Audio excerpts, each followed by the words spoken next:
Welcome, everyone, to the 2017 CBA Championship game, where the top-seeded and regular season champion Indianapolis Blaze will face the defending champions and the second-seeded Fort Wayne Flite here in Danville, Illinois at the Schlerman Academy.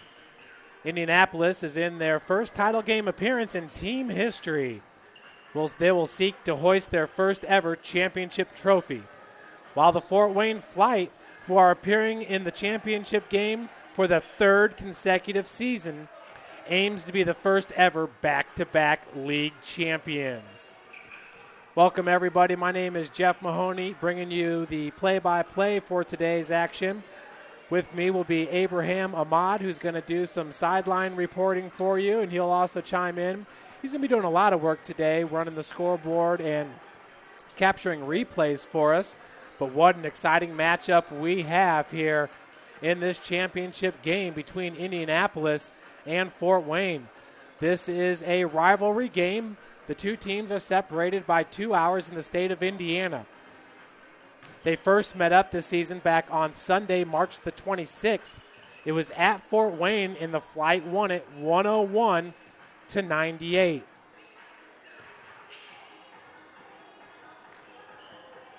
In that game, Krishan Hopkins led Indianapolis with 19 points. He was 6 of 7 from the field and 1 of 2 from beyond the arc with 4 rebounds. Leading Fort Wayne was Antonio Cannon, who had 20 points. He was 4 of 14 from the field. And Corey Wickware, who had 18 points. He was 5 of 12 from the field. Antonio Cannon had a double-double with 10 rebounds in that first matchup. In the second matchup during the regular season, it was for the regular season championship as Fort Wayne traveled to Indianapolis on Saturday, May the 6th, in the regular season championship game. But not the same outcome. Indianapolis won it 110-94. Antonio Cannon led Fort Wayne with 36 points. He was 14 of 32 shooting from the field.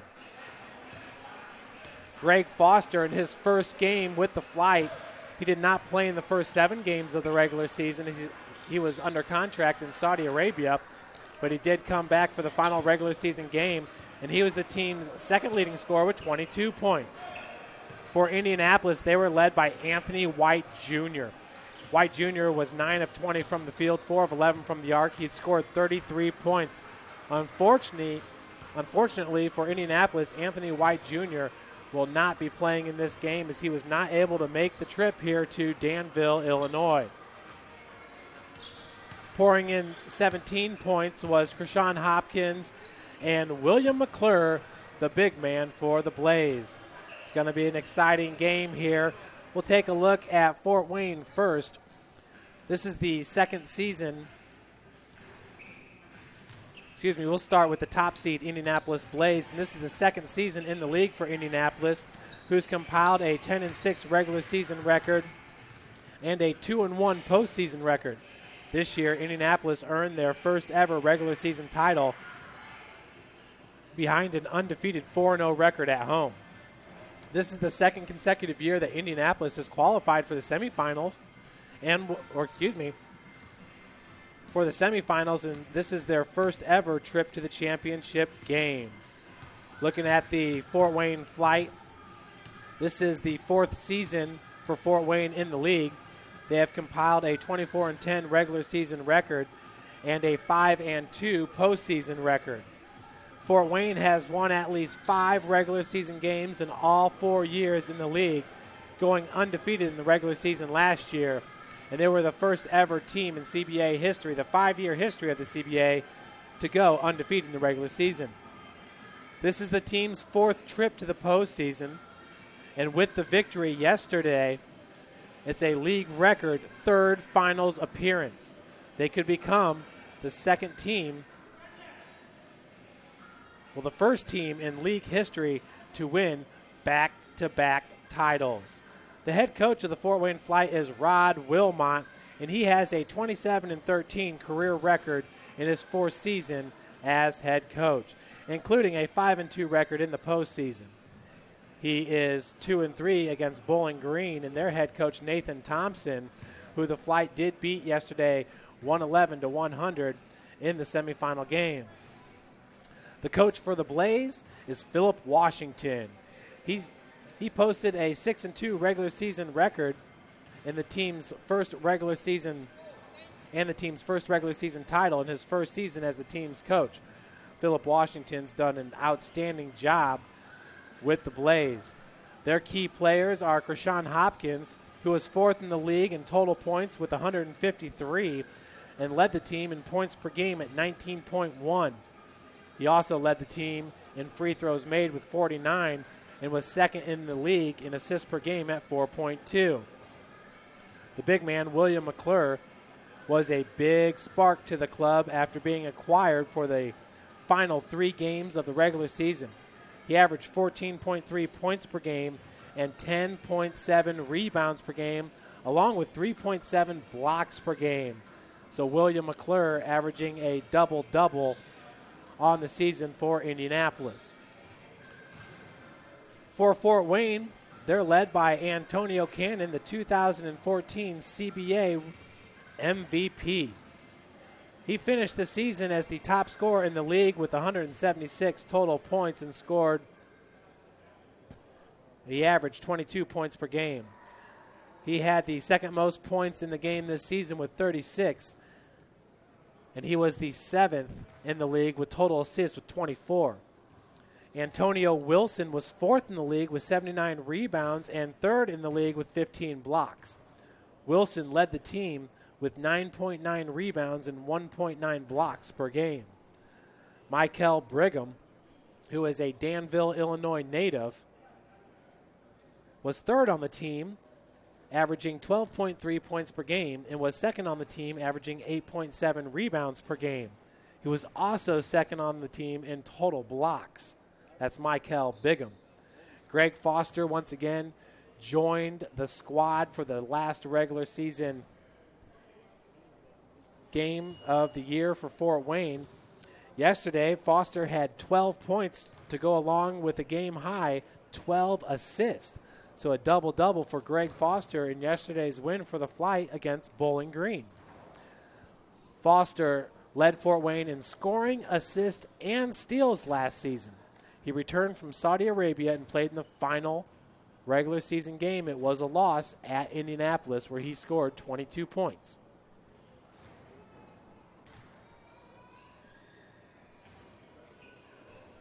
Another player to keep an eye on for Indianapolis is Joe Redick. He averaged less than 8 points per game in his first 6 games of the season, but he's averaged 20 points per game in the last 2 contests of the regular season, including scoring a career-high 30 points in the playoff-clinching victory against Bowling Green. He is also 2nd on the team in assists per game, averaging 12.5. We'll take a look at our starting lineups, and we're going to start with the Fort Wayne Flite.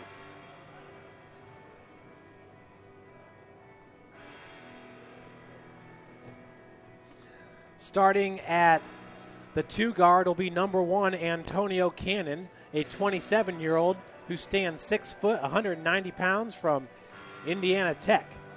He's originally out of Indianapolis, Indiana. And folks, we're going to send it down now. We have Coach Washington with Indianapolis.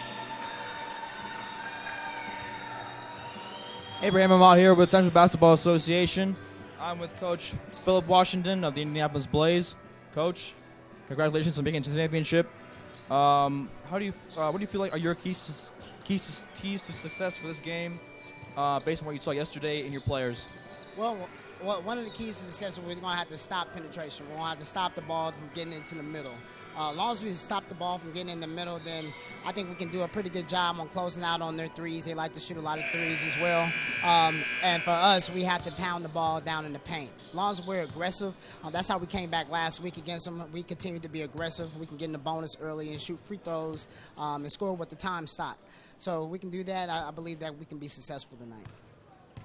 After a big win yesterday, how do you keep your team in a positive attitude and to stay aggressive?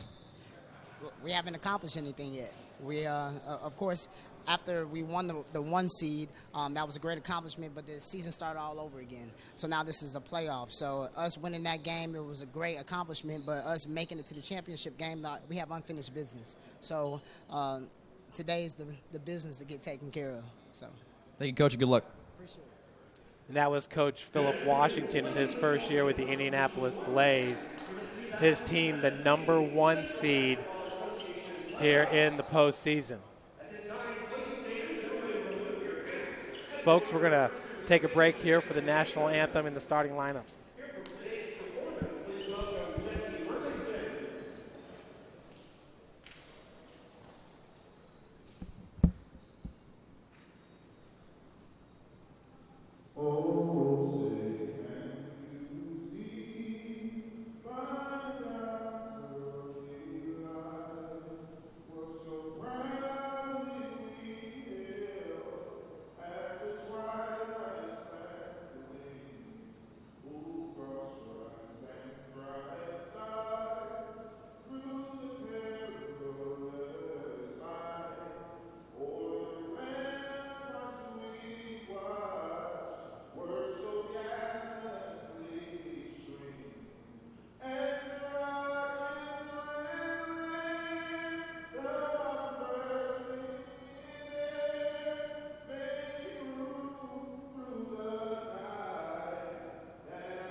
Coach, real quick.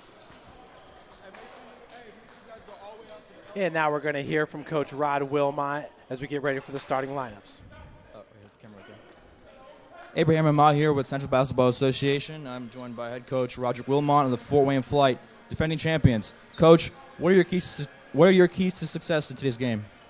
We just got to come out defensive with the mindset, getting back in transition. Indianapolis is a very good transition team. If we can come out with the focus and come out in transition and get back, we should be fine. Defensively is going to come down playing hard. And if we can compete and do that, we should be fine. You had a big win yesterday, obviously. How do you keep your team in a positive groove? Just got to come out. You know what I mean? It's a new game. You know, we hit a lot of shots early. Last game, but that might not happen this game. Might be a wholly different type of game. But the whole thing we got to do is come out and execute defensively, and that would generate your offense.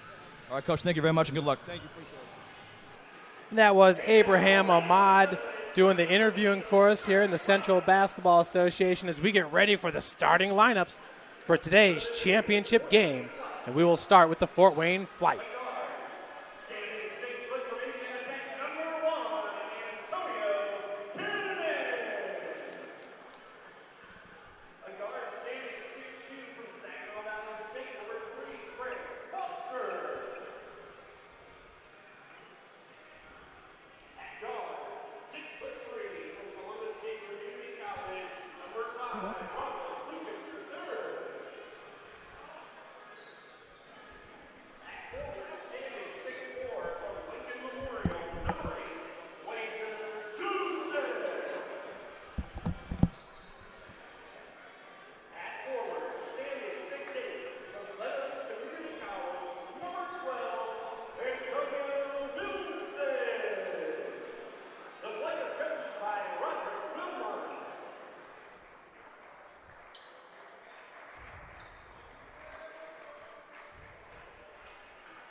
There we have it, folks. Once again, the starting lineups for today's big game. Number 1, Krishan Hogan for Indianapolis. Number 8, William Mcclure. Number 9, Joe Redick. Number 13, Kenneth Edwards. Number 15, Riley Johnson. For the Fort Wayne Flite, number 1, Antonio Cannon. Number 3, Greg Foster. Number 5, Ronald Lucas. Number 8, Wadner Joseph. And number 12, Antonio Wilson. Joining me in the booth is Chris Bell, the assistant coach for the Illinois Coal Miners. He was gracious enough to join us yesterday for the semifinals, back with us today. So, Chris, thanks again for joining us. Thanks for having me, Jeff. Absolutely, and it's been a great semifinal here at Schlerman Academy in Danville, Illinois. As set to tip it off, it will be William Mcclure and Antonio Wilson. Mcclure goes 6'8", 240 pounds, and possession will be taken by the Blaze. In dramatic fashion, as we expect this game to be, Brandon Evans nearly loses his footing there as the feed goes over to Joe Redick. Nice take, but it's blocked by Wadner Joseph. So Wadner Joseph getting a big block to start this game. He's a defensive specialist for the Flite. As a shot off the mark, Ronald Lucas, I believe that was tipped by Krishan Hogan. Hogan now takes the skip pass from Redick off glass. That shot is no good. Knocked out of bounds by the Fort Wayne Flite. So early on in this game, Chris, it looks like we've got a little bit of nerves playing out. Yeah, they got to play those bugs out. Everybody's high anticipation. So we've been waiting. They've been waiting. So they're getting it in. No doubt about it. These are two teams that know each other very well. A lot of the Fort Wayne players, a couple of the Fort Wayne players coming out of the Indianapolis area. A hotbed for basketball talent. Redick takes it straight to the cup. No good. Mcclure there looking for the putback as it's rebounded by Antonio Cannon. Greg Foster back to Cannon. Those two really do have a great partnership. They just know where each other are on the floor. They work well together. Foster up top being guarded by Brandon Evans. Feed goes over to Ronald Lucas for 3. Lucas shot off the mark. That was rebounded by number 13, Kenneth Edwards. Edwards should have a big game today. Stout player for the Blaze. As Mcclure looking to find Evans, cannot hit the bunny. Good defense by Antonio Cannon, putting the pressure on the block. Cannon, who goes 6 foot, can hang with the best of them as his floater in the lane is no good. We're going the other way with Joe Redick. Redick once again had averaged about 7 points per game in the first 4 games of the season, averaging nearly 20 points after for the final 4 regular season games, as that foul is going to go on number 3, Gregory Foster, for the Fort Wayne Flite. Foster is 27 years old, 6'2", 280 pounds, from Saginaw Valley State University. He's a native of Indianapolis. With the inbounds pass will be Krishan Hogan as Redick takes it out of the corner. Pick set by Mcclure up top. Antonio Wilson with the defense on Redick. Evans down low gets the first 2 points of the game. Brandon Evans. Evans had 15 points in the win against Mississippi in the semifinals. Mississippi coming in as the 4th seed. They tied the Illinois Coal Miners for 4th place in the league, but Mississippi got to advance, winning the head-to-head matchup. Turnover by the Flite as Kenneth Edwards is putting the pressure on the baseline. Edwards, we thought yesterday he might be a key player for the Blaze in this game, and so far he's provided quite a spark. Yeah, that's their Dennis Rodman. He's going to try to go for all the loose balls and do all the intangibles that normally stat sheets don't cover. Both these teams bring a deep roster, so it should be a very intense, exciting game. Edwards shot from beyond the arc, the air ball attempt. Save attempt goes to Ronald Lucas. Now in transition, Wadner Joseph with the bucket, and he'll look for the and one. You know, earlier in the interview with Coach Wilmot, he said how important it was to get back in transition. That time it was the Flite taking advantage of the Blaze not getting back into transition. And, you know, credit to the Blaze, you know, they almost had the save there to keep their offensive possession alive. It was just a little bit too strong, went to the Flite, and we got 2 points from Wadner Joseph. And we'll keep it at 2. So we're scored 2-2, 7:38 left to play in the first quarter. Hopkins being guarded by Antonio Wilson. That's 6'2" for 6'8". Down low, That was Mcclure, who had his shot blocked by Wadner Joseph. For Joseph, that's his second block of the game. Redick's long three-point attempt off the mark. Antonio Cannon trying to create, turns it over. And now the long outlet pass to Evans. No foul called there as Evans was looking for it.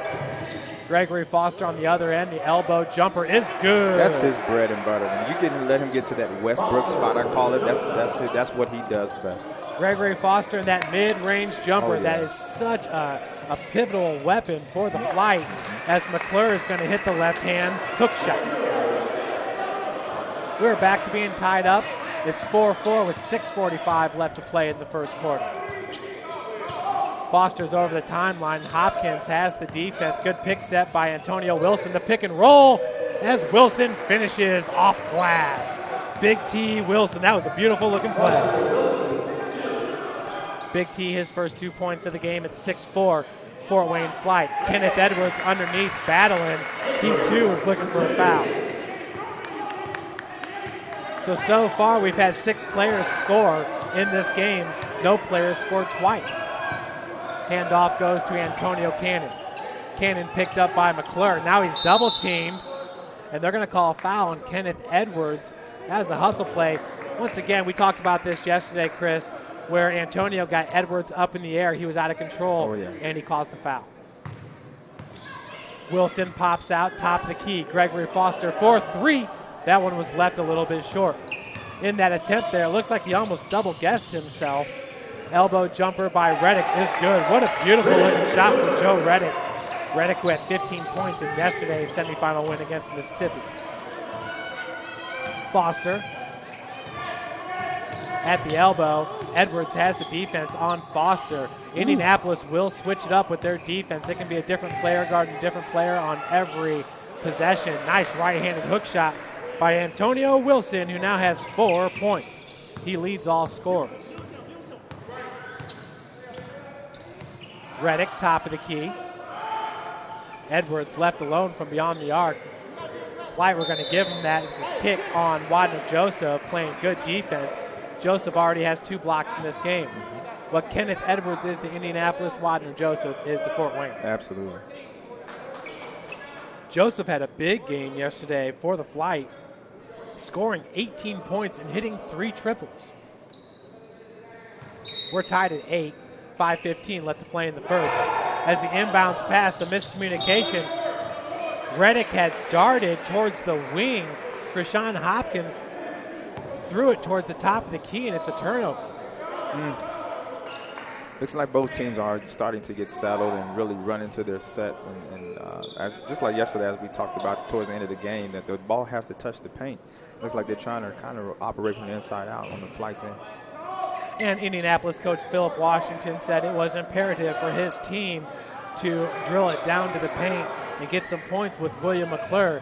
So we'll see how that transpires. So far, it's Big T Wilson, the big 4. Oh, that shot's blocked by Kenneth Edwards.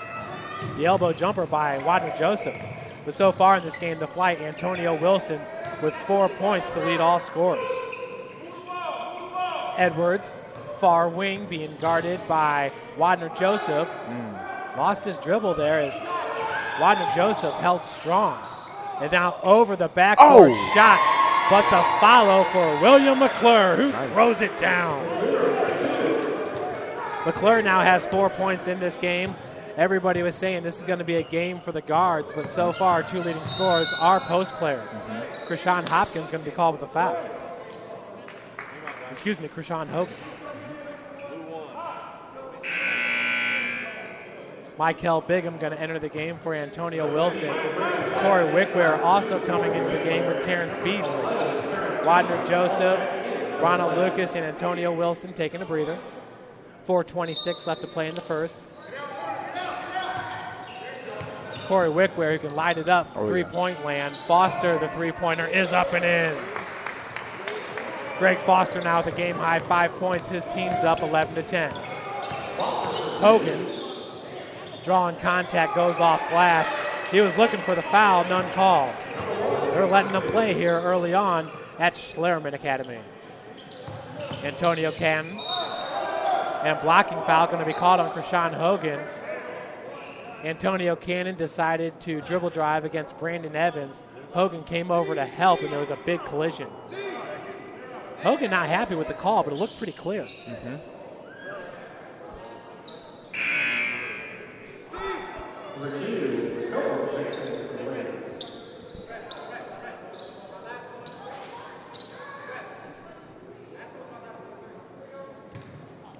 Excuse me, Krishan Hopkins, folks. So we're back in this game. Foster working against J-Rob McCallum, number 2. J-Rob, 6 foot, 180 pounds from the University of Wisconsin-Milwaukee. He's out of Marion, Indiana. Flite going to call a timeout here. Coach Rod Wilmot taking his first of the first half. In FIFA rules, each team gets 2 timeouts in the first half and 3 timeouts in the second half. Looks like Foster tried to be a little more aggressive. Yesterday, we saw him be a little bit more of a playmaker. Today, he looks like he's trying to really kind of push the issue. So hopefully, coach will probably reinforce what he wants him to do at that helm. Now, I'm wondering how much that has to do with the attention that's paid to Antonio Cannon. Cannon yesterday came out and hit 4 3-pointers right away in that game. Ended up with 25 points. It was an outstanding game for Antonio Cannon. But it seems like if they're going to pay extra attention with some help defense, defenders hedging off, then I got to imagine there's going to be a green light for Greg Foster to just light it up. Oh, yeah. Coach Washington was here, in pre-game watching, kind of scouting. So what we're looking at here is if we can make the adjustments to play with the intensity of this game. Everybody knows this is the championship game, so hopefully they can reestablish the identity. We've kind of yet to see anybody really come out and establish their true identity of what they had all season. And both of these teams with strong guard play, as really the CBA as a whole, just outstanding guards up and down the league. Yeah. We saw that yesterday with Anthony Jones from Mississippi. Back to the action, that's J-Rob McCallum. McCallum in yesterday's game had 16 points. William Mcclure working against the big man, Michael Brigham, for Fort Wayne Flite. J-Rob pulls up just inside the arc and drains the deuce. For McCallum, his first 2 points of the game. Foster on the near wing. McCallum with the defense. Feed goes into Michael Brigham. Brigham yesterday had 10 points for the Flite. Nice reverse lay-in for number 15, Michael Brigham. He's a Danville product. I remember watching him play at Danville High School some years ago. So a Danville native showing off for the hometown crowd, Michael Brigham, who entered today averaging 12 points per game. Jump shots off the mark, but Brandon Evans is there with a putback. Evans now has 4 points in this game, 16-13, Indianapolis on top. On the elbow is Brigham working against. Nice move by Brigham, who now has 4 points in this game. William Mcclure just could not handle the spin move there, as that's a nice matchup, Mcclure and Brigham. Evans being guarded by Antonio Cannon. McCallum left alone from beyond the arc. Good recovery defense by Greg Foster, and then comes up with the steal in transition. Foster could not get it to fall, but he's going to head to the free throw line looking for 2. Good hustle by number 8, William Mcclure. Both teams talked about how important it is to get back your transition defense, because both these teams can certainly get out and run, especially the Indianapolis Blaze. Absolutely. Looks like they're trying to put a little more pressure on the guard end, and they're getting outrun. They're getting outrun on it. So Gregory Foster shooting 82% from the free throw line in the regular season, misses the first.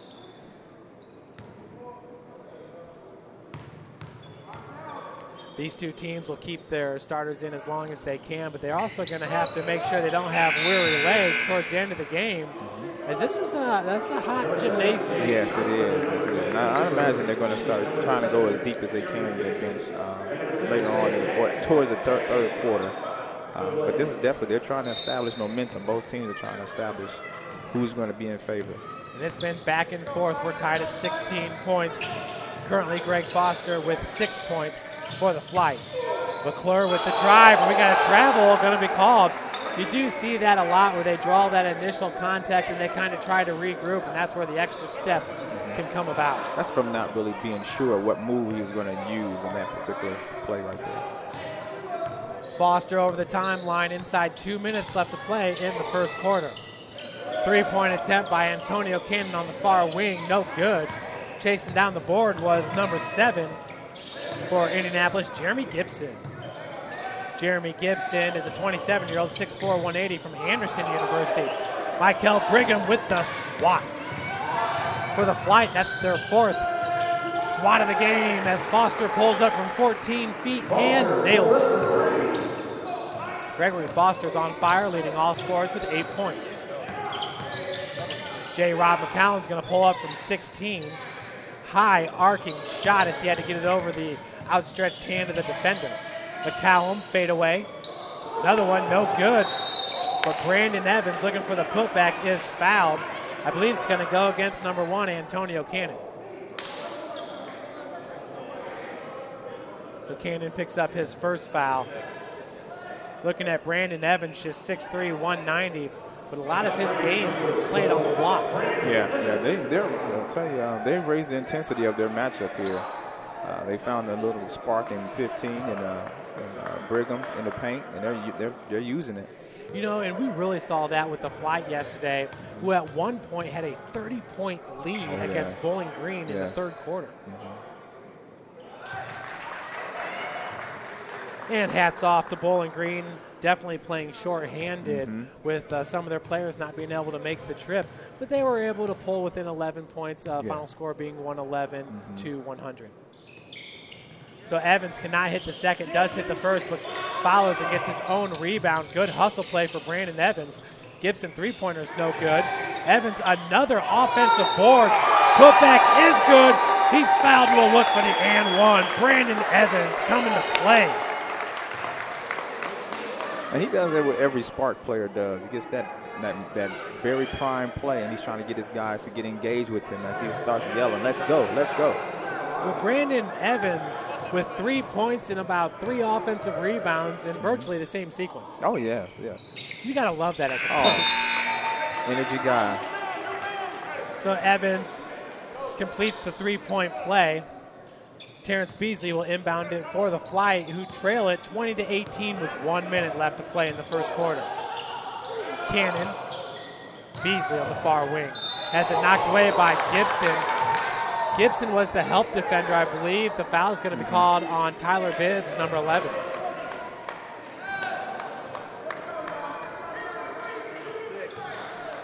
Bibbs fairly newly inserted into this game. He's amped up. You know, last year he won a CBA championship with the Fort Wayne Flite. How big would it be for him to switch teams and then his new team get the CBA championship? That would be huge. Terence Beasley misses the first free throw. Entering today, Beasley shooting 56% from the free throw line, hitting 5 of 9 during the regular season. Second one's good for Mr. Terence Beasley. Terence is 27 years old, 6'6", 220 pounds, from Tulane University out of Pensacola, Florida. Flite have 2 players from Florida, as Wadner Joseph is from Miami, Florida. He went to Lincoln Memorial University. Onto the floor, that's Isaiah Jackson who's going to be fouled. Nice strong take to the cup for Jackson. Isaiah is a 24-year-old, 5'10", 180 from Lincoln Trail College out of Indianapolis. What a good problem to have for Coach Philip Washington and the Blaze to have so much talent coming out of the Indy area. First free throw is up and in for Isaiah Jackson.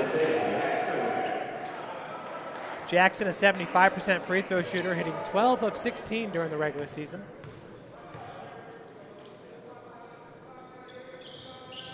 Second one's no good. Michael Brigham with the rebound. Brigham has 2 points. He's been quiet as of late. Antonio Wilson playing the first 5 minutes of the quarter. Brigham the second 5. Cannon finds Brigham, who's being guarded by Mcclure.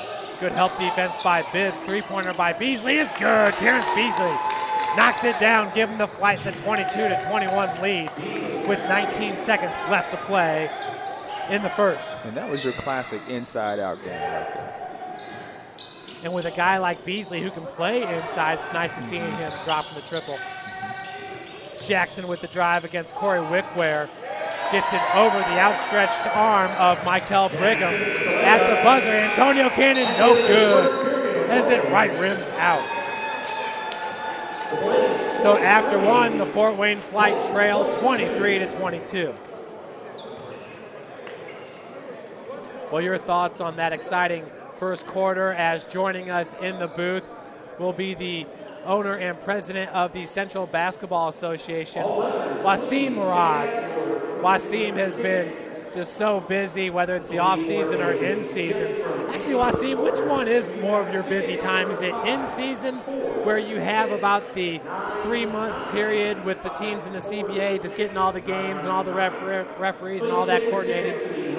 Or is it the off-season, where you're constantly exploring overseas opportunities, whether it's in Dubai or it's in Brazil or in Spain? You work so hard around the clock for these players, trying to get them contracts, as we've seen with Gregory Foster coming back from Saudi Arabia, where he was on contract, and here being a huge contribution for the Flite, as he did have 8 points there in that first quarter. It's funny, the question that you asked me is the same question that the players asked me this morning. I was meeting the Bowling Green players and the Mississippi players at their hotels in Fort Wayne, Indianapolis before this game. And they said, after this game, you're going to take a break and your hard work is done. And I said, actually, after this game ends, that's where the hard work begins. So to answer your question, the season itself is the easy part. It's the off-season that's the hard part, because the premise of this league is to advance players to the next level. Again, we've said this for the last 5 years. We're a service-based organization that helps players advance their careers to the next level. Now, that next level may be on a domestic circuit, whether it be with the NBA D-League or the NBA, or it could be on the international market. As you mentioned, we've been to Dubai, Taiwan, Chile, Brazil, Canada. And so it becomes a busy offseason in trying to connect with these international clubs to provide opportunities for our players. No doubt about it. And I know we've got some new things that are in the works that you've been venturing that we'll get to later. Correct. As down on the block, William Mcclure picks up the first 2 points of the second quarter. That was following the turnover by Corey Wickware, as Beasley's going to hand it off to Antonio Cannon. Cannon held scoreless there in the first quarter. Charge going to be called on Terence Beasley. And wow, I got to tell you, Wasim, you got Indianapolis and Fort Wayne. They're separated by 2 hours.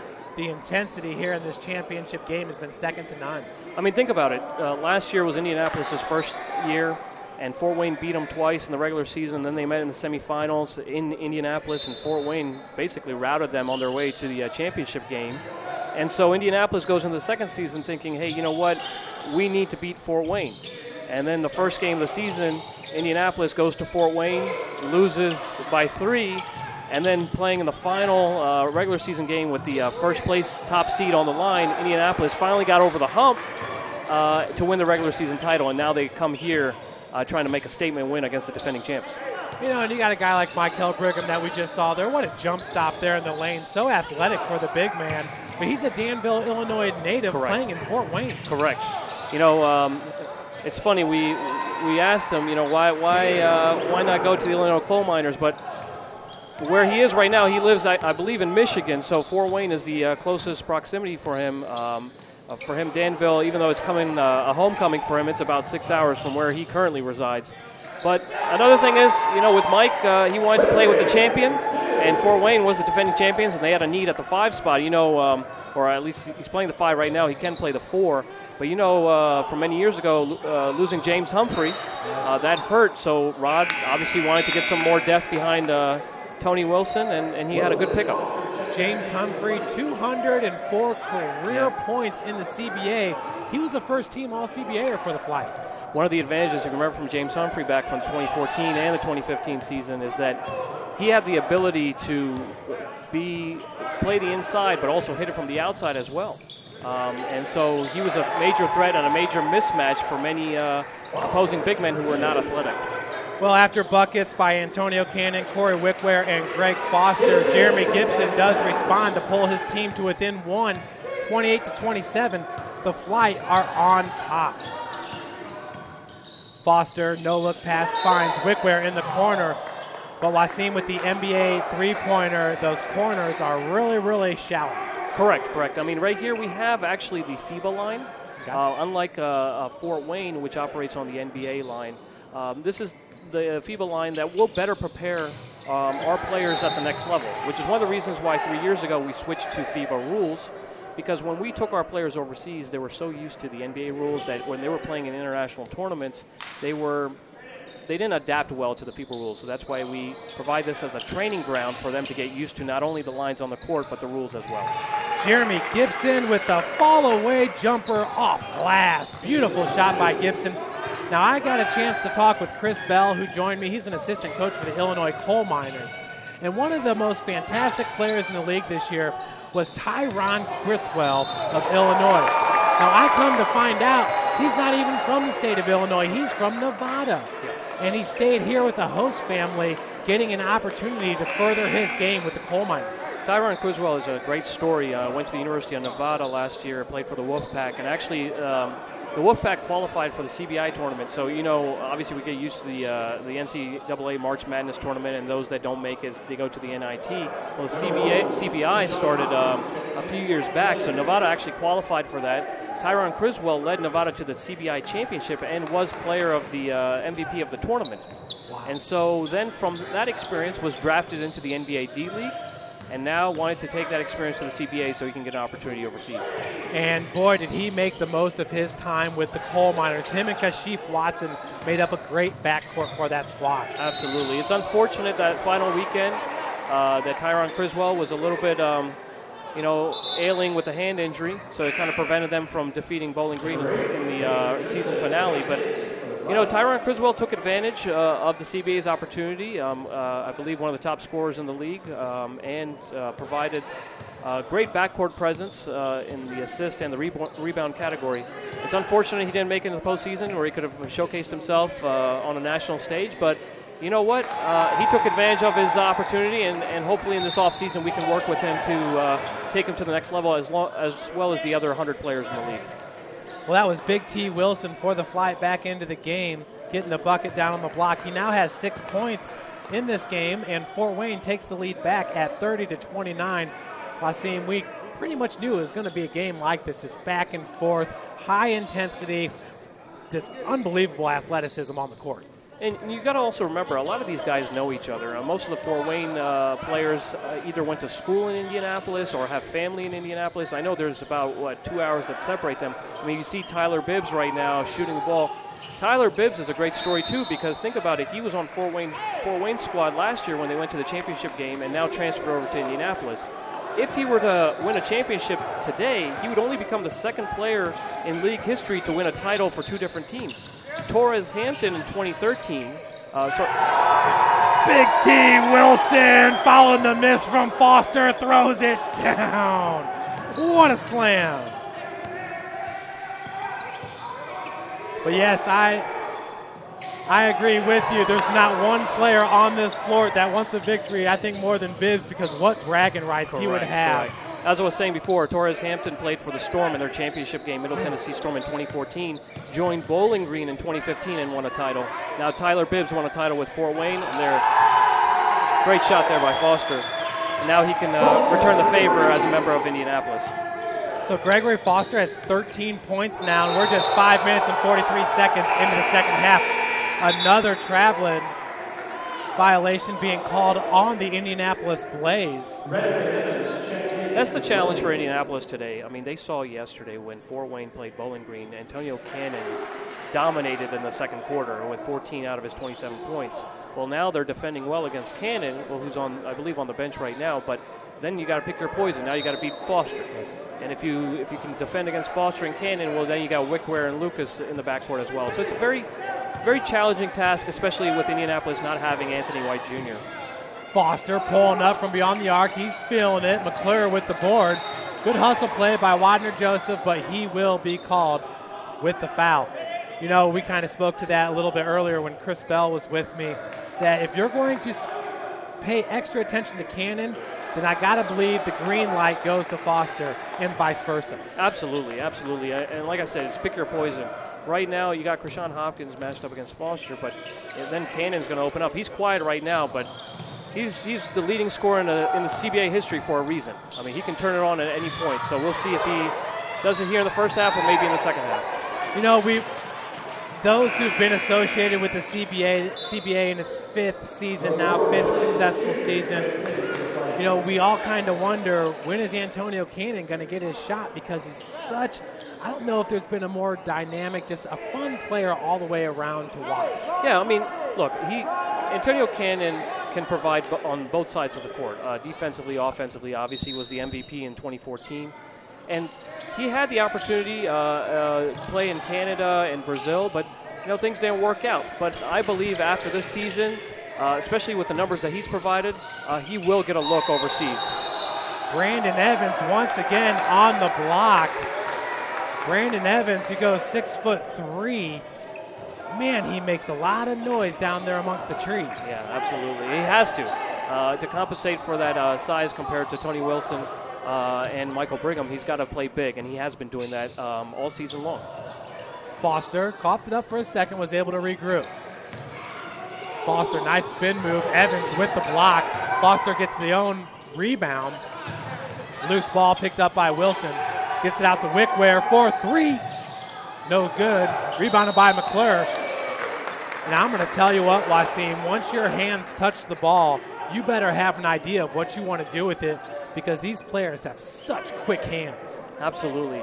They know that a lot of these bigs, their backs are to them when they rebound the ball. So if you can just stick your hand in from behind, they're not going to be aware of it. And so that's why the defenders playing the 5 here, Tony Wilson and Mike Brigham, on the other side, William Mcclure, they got to be aware that these guards are very pesky. I mean, that's why they're leading the league in steals. Krishan Hopkins, Antonio Cannon, Corey Wickware. These guys will find a way to get their hands on the ball.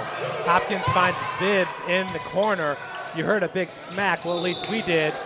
No foul called as Coach Philip Washington off his seat with some words for the refs. I mean, for the most part, I feel like the refs, they're definitely calling the game consistently, whether it's on one end or the other, but they're letting these guys play, and it's pretty much been all weekend. Yeah, absolutely. I mean, the fans are here. They're not here to hear whistles. They're here to see the game being played. But at the same time, the job of the referees is to make sure the flow of the game, the control of the game is done properly. You know, I give props to the referees here throughout the CBA. It's tough playing in the United States under FIBA rules and regulations when they're used to high school or collegiate or pro rules. But after adapting to the FIBA rules and the CBA for the last 3 years, these referees across the league have done a great job. That was Hopkins trapped in the corner, finds Bibbs wide open. Off the heel, no good. Tracked down by Cannon. Antonio, that's Lance Williams for 3. Williams came in yesterday and provided such a great spark for Coach Rod Wilmot on the defensive end and hitting the triple. You have to. Anytime you're with a dynamic lineup with Foster, Wickware, Lucas, and Cannon, sometimes you get hidden in that. But when you get the opportunity, you step up, and Lance Williams made a name for himself last night, and very well could have helped his chances overseas with that game film. Gregory Foster switches to the right, picked up by Evans. Lance Williams, and that's something you're just going to see here with the FIBA line being painted on. This is a high school sized court. It's a little less real estate over there by the sideline. 3:38 left to play, and it's the Flite up 35-29.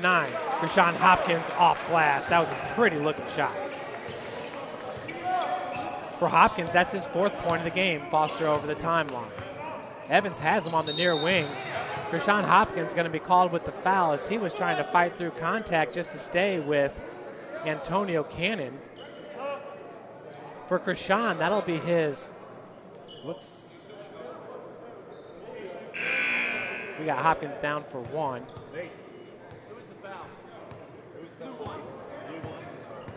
Yep, so it does go on Hopkins. For Indianapolis, just their first foul here in the second quarter.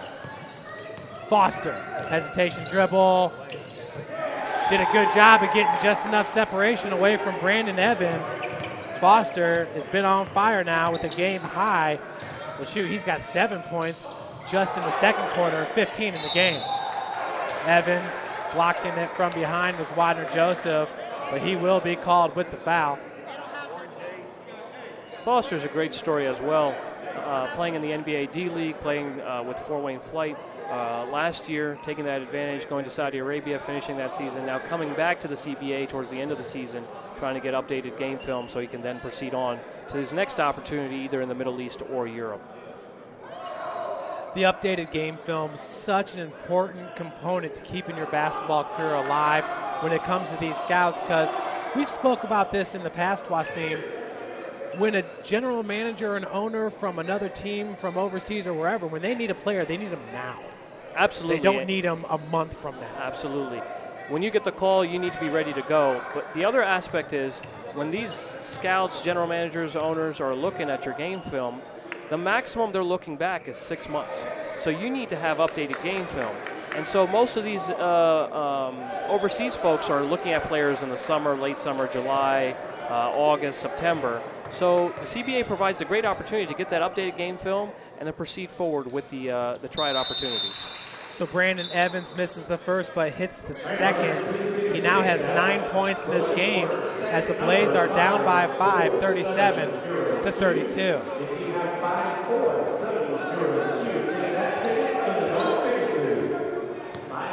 So far, William Mcclure with 6 points in this game for Indianapolis. He's the big. He plays the 5 for the Blaze. Michael Brigham, along with Antonio Wilson, nice block there by Mcclure, have been filling it up for the Flite. Isaiah Jackson has it swatted from behind by Big T, Antonio Wilson. In transition, Michael Brigham finishes. Brigham now with 6 points. Antonio Wilson has 8, a combined 14 points for the Fort Wayne Bigs. Isaiah Jackson rises up from the near wing. That's an air ball attempt, and it goes out of bounds. Brandon Evans, Ronald Lucas battling on the block. Evans was wanting a foul, none called. And it's one of those things, Wasim. We are already 18 minutes into the championship game. It seems like both players are going to be ejected. Ronald Lucas and Brandon Evans. That right there is a big loss for the Blaze and the Flite.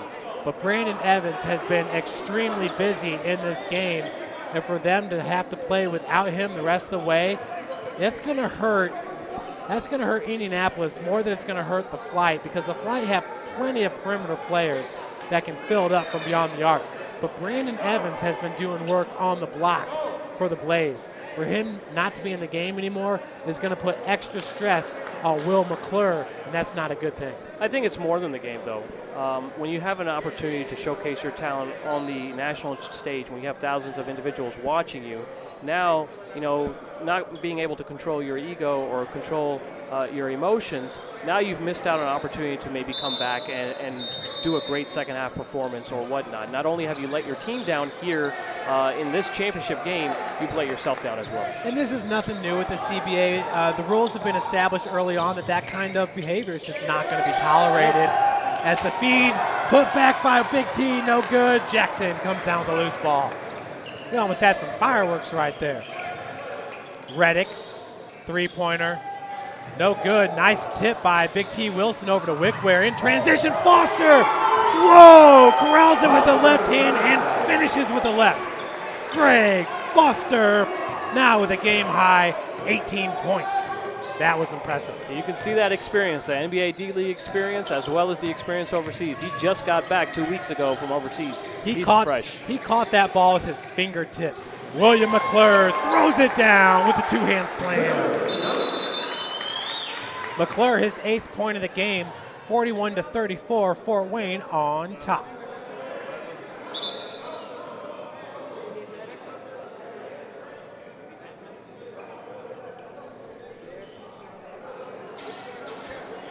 So Gregory Foster, once again, leading all scorers in this game. He has 17 points. Antonio Wilson going to be helped off the floor as I think he got the wind knocked out of him a little bit. This is a fast-paced game. And when you got a guy like Will Mcclure who goes 6'8", 240, Big T Wilson at 6'8", 240, I mean, those are two locomotives. Yes, absolutely. Absolutely. 1:30 left to play here in the second quarter.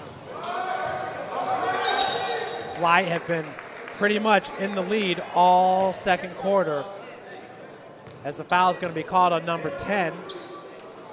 The key thing here for Fort Wayne is not to get complacent. If you remember 2 weeks ago in Indianapolis, Fort Wayne used a strong second quarter to take a 15-point lead into halftime, and then Indianapolis came into the third quarter and outscored them 38-12 en route to a double-digit victory and the top seed. Cannon, the inbound goes to Brigham.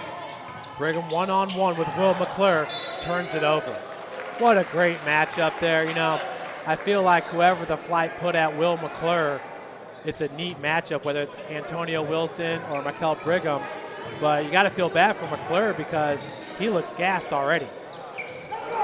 Three-pointer is up and in for Tyler Smith-Johnson.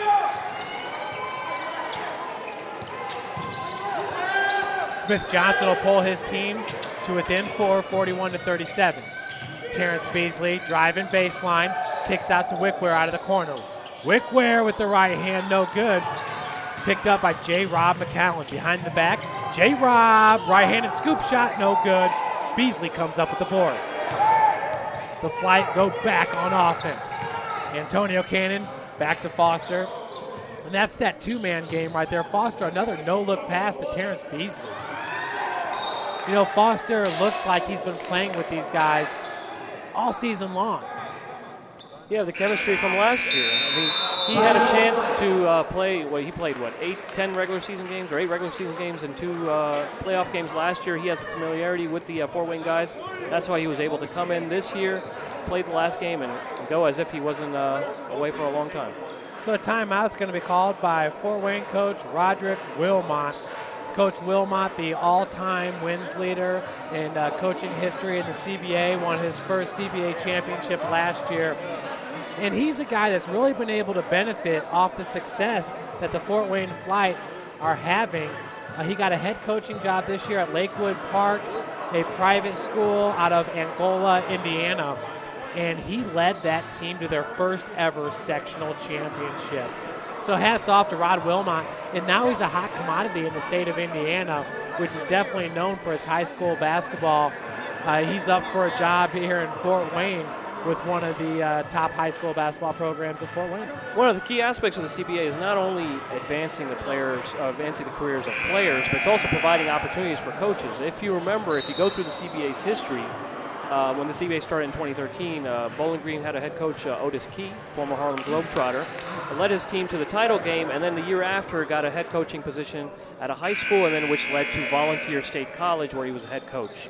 If you look at then Rodney English, who was the coach of the year for Chattanooga, from that opportunity he got a head coaching job in Chattanooga as well. And then Rod Wilmot, through his experience here at the Fort Wayne Flite, got an opportunity as a player development coach with the Mad Ants of the NBA G League, and then now with the high school coaching position. He's a very hot commodity in the state of Indiana, and hopefully his career continues to rise as it has been over the last 3 years. Foster's three-point attempt was contested by Kenneth Edwards, as Isaiah Jackson underneath. Possession's going to stay with Indianapolis as Beasley's foot was on the baseline. 18.5 seconds remains here in the second quarter with the Flite up 41-37. With the inbounds pass will be J. Rob McCallum. McCallum gets it up to Tyler Smith-Johnson. Nice take to the cup as Smith-Johnson finishes. He now has 5 points in this game, and that'll pull the Blaze to within 2. 5 seconds remaining in the quarter. And Gregory Foster with just 1 second left. A beautiful play as Foster finishes off the scoring for the Flite in the first half as they lead it 43-39. So Gregory Foster with a game-high 19 points in the first half for the Flite. And, we kind of knew that it was going to be a game decided by the guards. And if that's the case, Fort Wayne's in good shape with Foster. 19 first-half points, that's outstanding. I think the shocking part, I don't think the Greg Foster's 19 is a surprise. The surprise is Cannon with 2 points. My expectation, though, is in the second half, once Indianapolis gears towards Foster and trying to slow him down, then Cannon's going to come through in the second half and potentially get back on the scoring track. Well, let's see. Wendell Pemberton made the trip with you to Danville, Illinois. Can you talk or elaborate more about that relationship? Sure. So before we go into Wendell, we'll give some context to it. So as the CBA Global Opportunities Program is about to enter its 4th year, we've been working a lot to go overseas. We went to Dubai last year. We went to Taiwan, Chile. We've gone to all these countries, and then we had the initiative with CBA Brazil where we've been working with the Brazilians to help players go to the next level. Well, this year in the summer, we've been working with our counterparts in the Caribbean, specifically the islands of St. Kitts and Nevis. And so Wendell Pemberton has been our main point of contact, our main liaison in the league to establish a bilateral relationship. So players from the States can go down to the Caribbean, and then their players can come up here and play in the CBA. The Illinois Coal Miners had a player, Nash Maynard, who nearly averaged a double-double, played with the Illinois Coal Miners the second half of the season. But he is a St. Kitts native.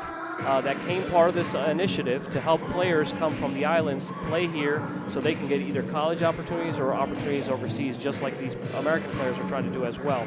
So Wendell Pemberton has been our main point of contact, and he's done a great job. He's worked with John Spezia, who's the owner of the coal miners, for about a dozen years, very well affiliated in the government, and he's going to be a great asset moving forward for our American athletes, our CBA athletes. When they go down and they participate in Caribbean tournaments, he's going to be our main point of contact and a main help for our players.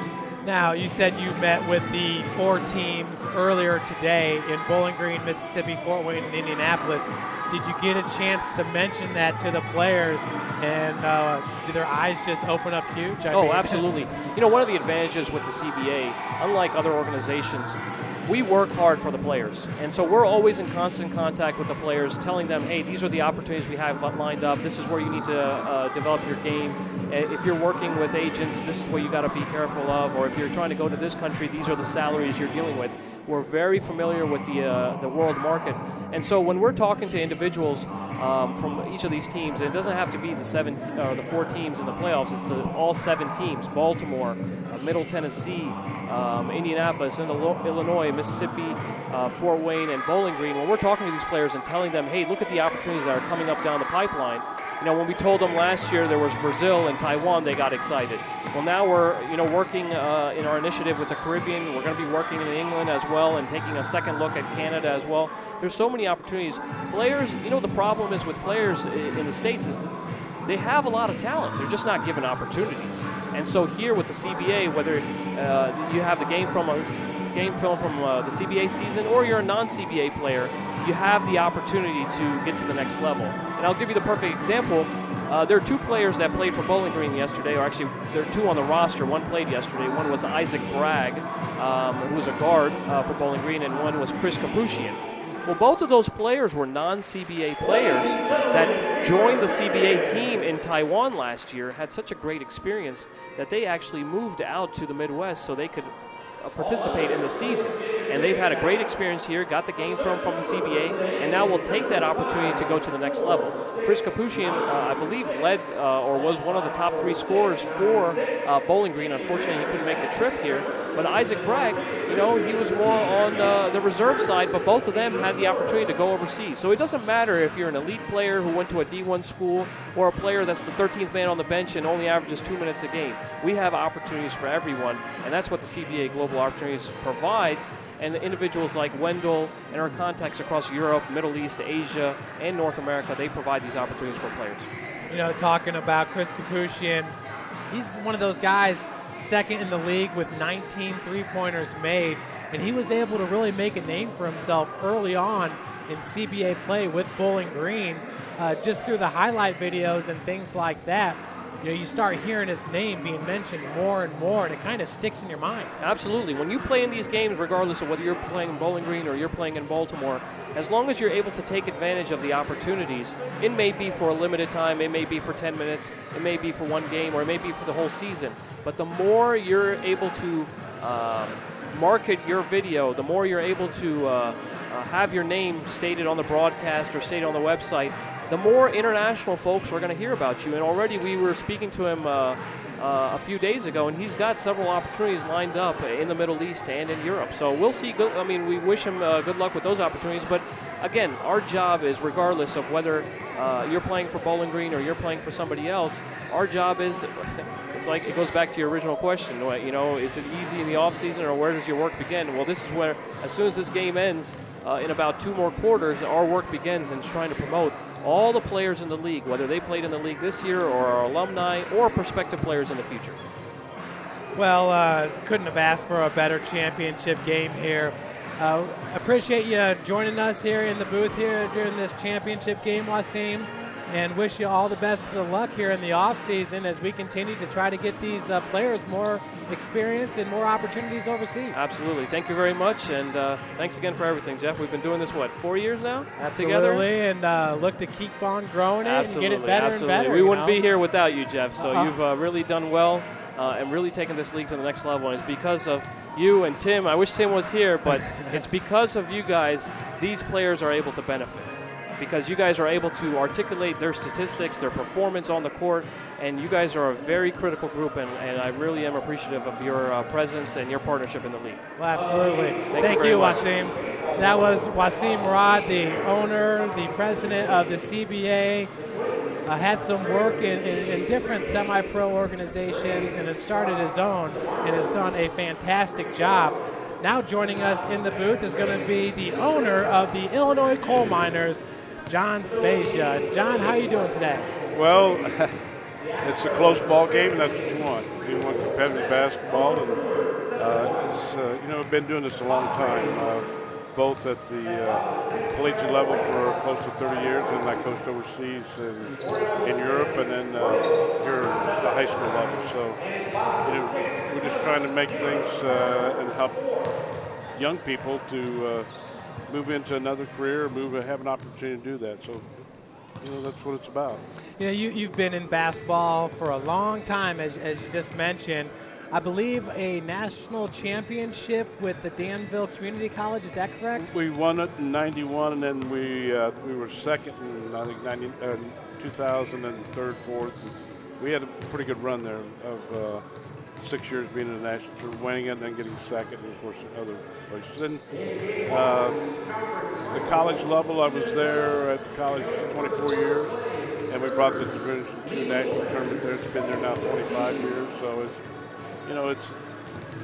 been I guess a passion for me. Not only that, but with the camps and development and so forth. I've done stuff all across the world. I've been in the Caribbean a bunch. I've been to just about all the different islands, then Philippines and Italy and England. I was in England for a whole year with the pro team there. Well, I'd like to congratulate you on a successful first season here in the CBA. Your team, the Illinois Coal Miners, finished with a 4-4 record, right on the cusp of making the playoffs.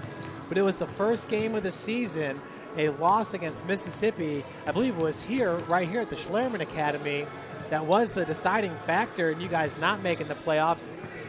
In your first game in the CBA, you lose it.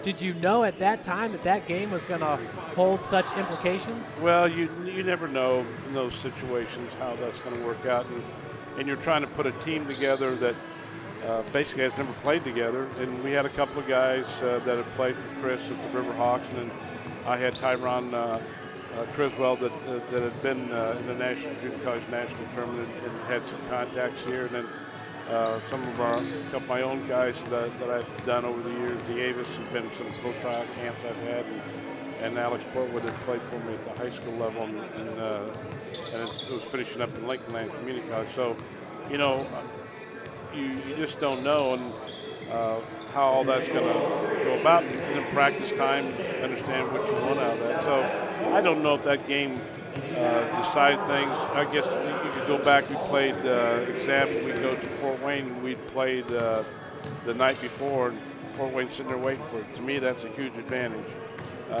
And we did the same thing. We beat, I think it was either Baltimore, and then played in Indianapolis. Indianapolis sitting there waiting for you after, and especially at this level, because the guys are, they're not in great game shape, because as opposed, unless you got some guys just finishing college.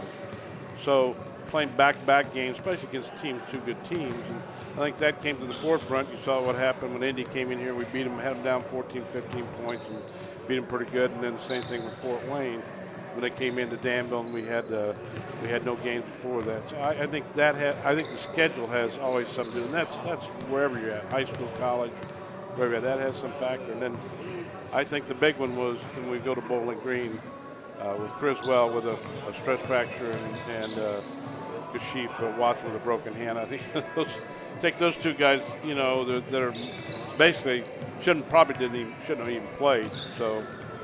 Well, and I think Tyron Criswell is a great story.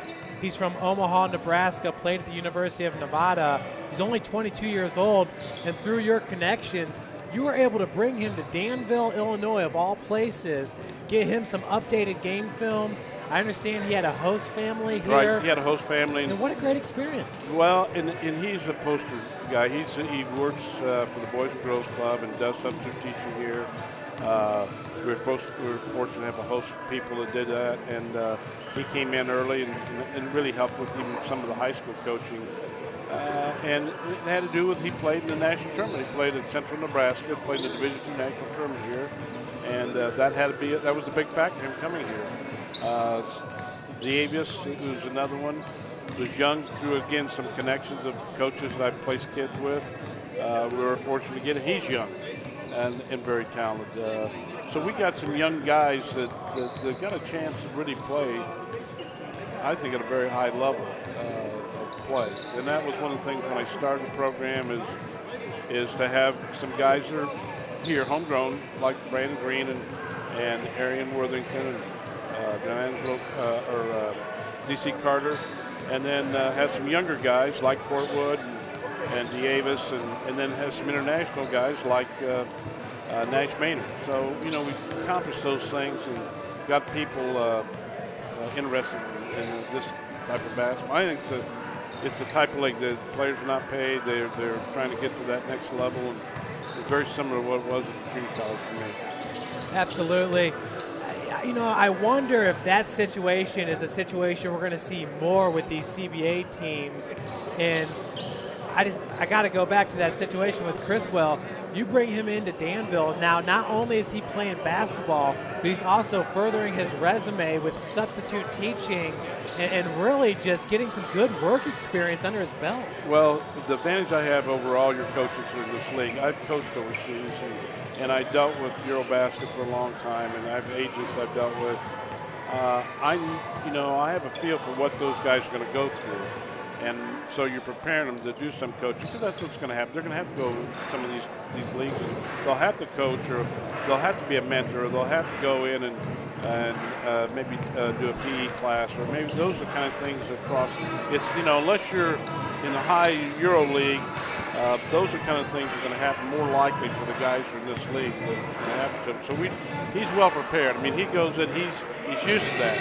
So I can literally say when the league or the team who recruits him, I can say he's already done these things, and he can say the same thing. And I think that's really important, because to me this is a developmental league. And, we want to see the guys go on and be successful. Again, very similar to what I was used to at the junior college level. I think, we sent 200-some kids on to four-year college. So it's similar. We like to send the same with our guys. And I think we got legitimately 5 guys probably could go play for someplace overseas. Well, John, just real quick, we are 30 seconds away from the start of the second half. I want to go over the first half scoring. For Indianapolis, Krishan Hopkins had 4 points. J. Rob McCallum had 2. Tyler Smith-Johnson with 5 points. Jeremy Gibson with 4. William Mcclure, the big man at 6'8", 240, had 8 points. Joe Redick with 2 points. Isaiah Jackson had 3. Brandon Evans who was ejected in the second quarter, along with Ronald Lucas for the Fort Wayne Flite. Evans left the game with 9 points, the team's leading scorer. Kenneth Edwards had 2 points as Indianapolis finished with 39. Looking at the Flite, Antonio Cannon, 2 points. Corey Wickware, 2 points. Greg Foster, the game's leading scorer, with 19 points. Wadner Joseph had 2. Terence Beasley had 4. Antonio Wilson with 8. Michael Brigham had 6 points as the Flite have the halftime lead, 43-39, as we get ready to start the third quarter here at the Schlerman Academy in Danville, Illinois. The inbounds is going to go to Krishan Hopkins, and it's Wadner Joseph, the 3, actually the 4 with the defense on Hopkins. Feed goes down low to Mcclure, who was able to get some separation from Antonio Wilson. The first 2 points of the second half go to William Mcclure. That's his 10th point of the game. Coach, John, I was going to say, when you see these two teams, let's start with the Flite. What's the first thing that comes to mind? Well, the Flite with Wilmot, he's been here before, and they run some pretty good stuff offensively, and defensively they've gotten after. They've been able to control Hopkins. Hopkins is really good. He's probably one of the better guards in the league. I think that's a factor. And Wilson is really taking up some slack. I just think that, they've been here. And once you've been to the championship, you have a chance, even though some of these guys have changed. The coach has not changed, and a couple of players are the same. So it's a learning experience for Indianapolis. Yeah, now Indianapolis in its first ever championship game, just the second year, as Joe Redick, who comes up with the steal, cannot finish off glasses. It was 1 against 3. He was looking for some of his teammates, hoping one might be trailing on the play. But just their second season, Indianapolis has really kind of followed the mold as Gregory Foster hits the jumper. They've kind of followed the mold of Fort Wayne and being competitive right away, and now championship implications.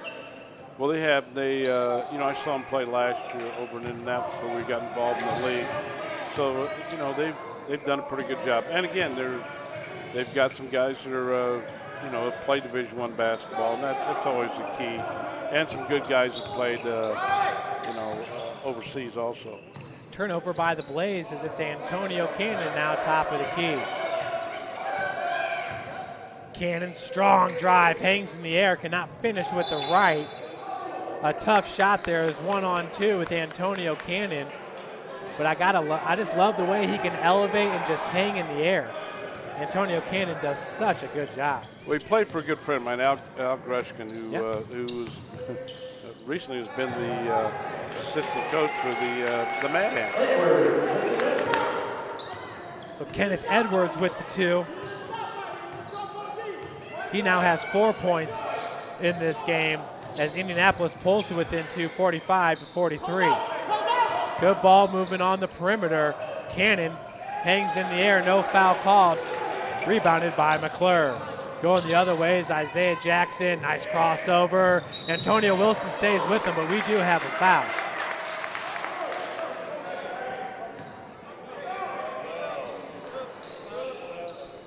So the foul is going to go against number 12 for the Flite, Big T Wilson. That'll be his second. Team's first. At the line is Isaiah Jackson, who's 1 of 2 from the free throw line in this game. We want to thank the owner of the Illinois coal miner, John Spezia, for joining us. Now joining us in the booth will be the Illinois coal miners forward. His name is Nashorn Maynard. They call him Nash, and he's from St. Kitts out of the Caribbean. Nash, good to see you. Hey, good day. What's up? Boy, I was talking to Wasim, and he's talking about these opportunities possibly for the CBA players in the Caribbean. And I asked him, boy, how big do the guys' eyes get thinking they could be going to the beautiful beaches there in the South Atlantic, I believe? Yeah, it's real nice down there. It's very beautiful. The beaches are nice. The temperature, the climate, everything. It's really beautiful, man. Year-round sunshine, it never changes, same every year. Well, talk about competing in the CBA here this season for you with the Illinois Coal Miners. You had a very good season, scored 39 points at a high of 11 with 41 rebounds. Yeah, I joined the team after they already played 3 games. So when I first came in, I was traveling for 2 days. Then when I got here, I had to come and play the very day I got in. So, I was jet lagged and tired, but, and then I had to come and play with these guys, and they were running plays that I didn't even know, So, you just got to be ready, to go and compete. And, I know I'm a hard worker. I like to hustle. So I thought I'd just come in and help the team the best way I can in terms of, getting the rebounds and, just contributing in any way I can, So I had back-to-back games because after that game, then we had to travel down to Fort Wayne down in Indiana. We had a 2-hour drive, and then we get there and then we had to play again. So it was like back-to-back, So it was good. It was a good experience. I enjoyed playing with these guys, met new guys. That's the one thing about playing sports, and going places. You get to meet new people, and you get to socialize, and you get to see different games. The games here are totally different to the way we play back in the Caribbean. It's a lot faster here. So it was different. I've played in tournaments like this before, so it was a good experience. That's a good steal there by Greg Foster following the Terence Beasley three-pointer. It's 48-44 Flite, as that shot will not count by Beasley. He shot that one over the backboard.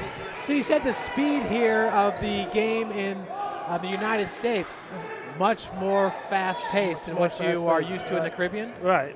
We tend to slow it down. We tend to play more zone game basketball too. We don't play much man-to-man. Some teams do, but we tend to slow it down, protect the inside mostly, That's what we do. But here, you get the ball and you're gone. You just take off, go down court.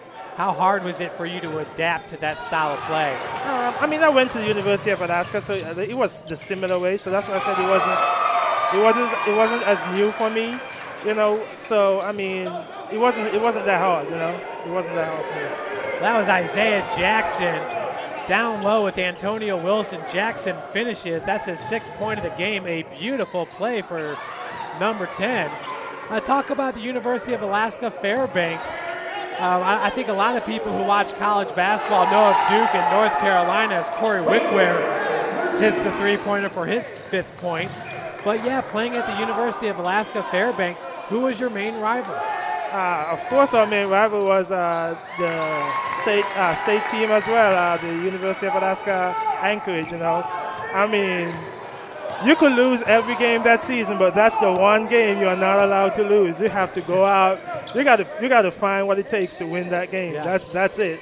Every time you play that team, it's on. The stadium is packed. Everybody comes out just to see that game. So it's the one game you're not allowed to lose.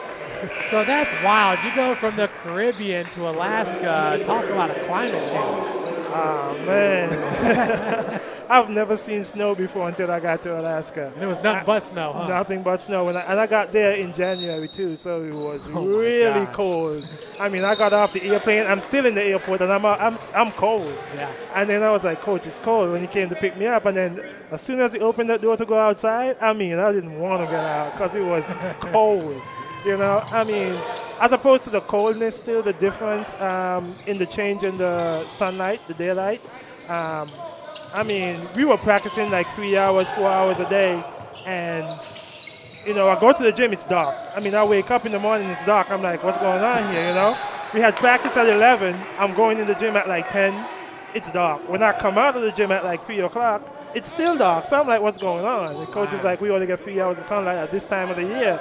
And the 3 hours is when we're in practice. So you're not going to be seeing the sun until it gets closer to June area, as you go down. And then when it got down to June now, it got even weirder because now there was no night, It was like 24-hour sunlight, So it was totally different. I've never experienced that level of climate or temperature change.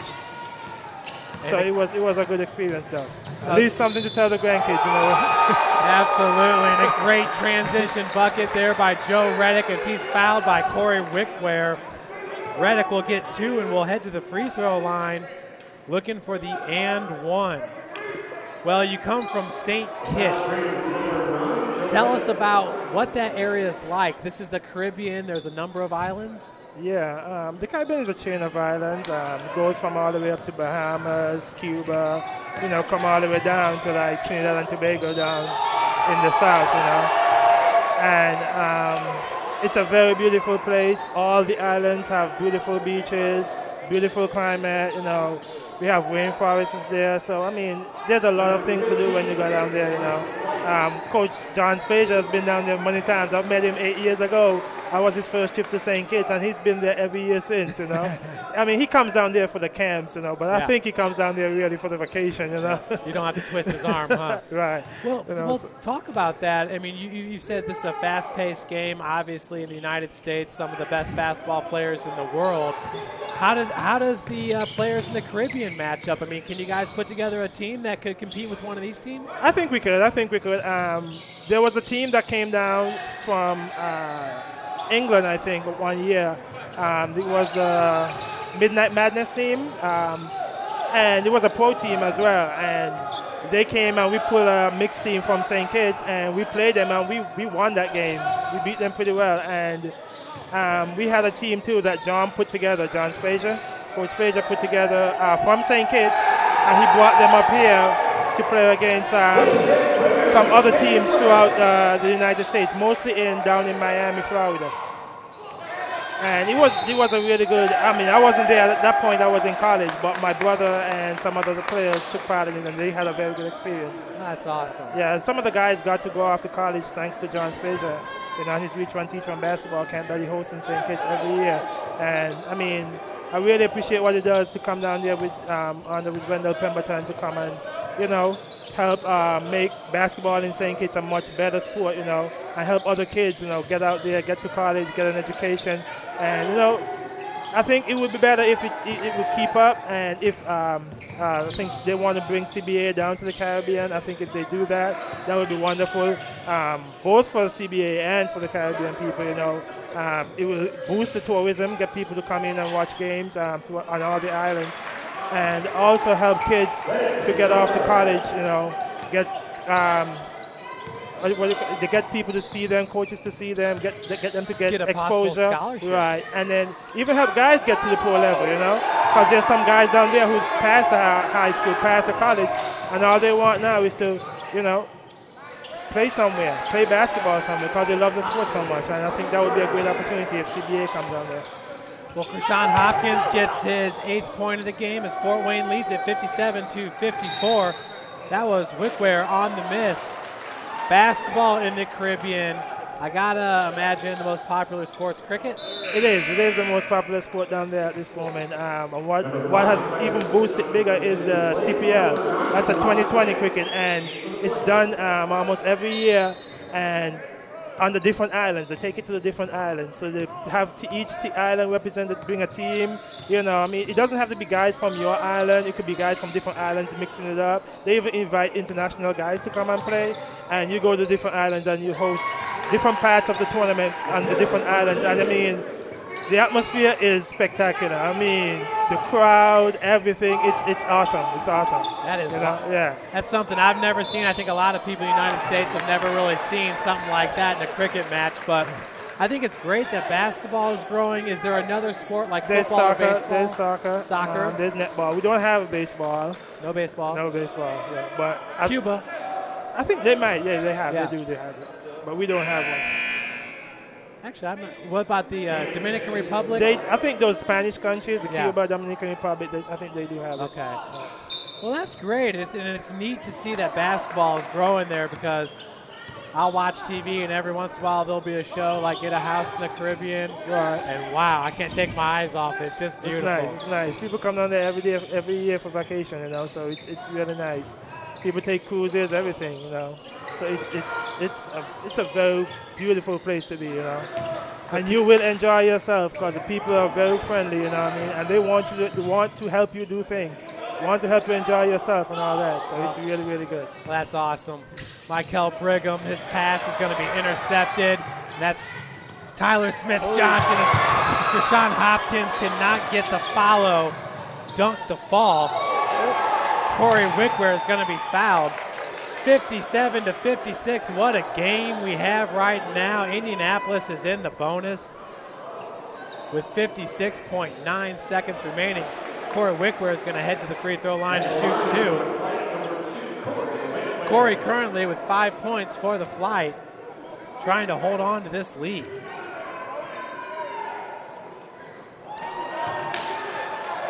See, now in the CBA here, how many games were you able to play? I played the last 5 games with the team. Was there one player that really stood out to you in the CBA? You mean on either teams or on my team?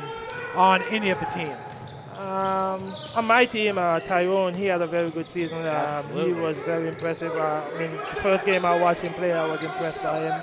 You know, I didn't even know him at that point, you know. I just came into the locker room, met them for the first time, and we went and played together. And I mean, he really impressed me. I like most of the guys on my team. I think Kashif was a very good point guard as well. I mean, he played tremendous. His pace was good. He took control of the game, you know.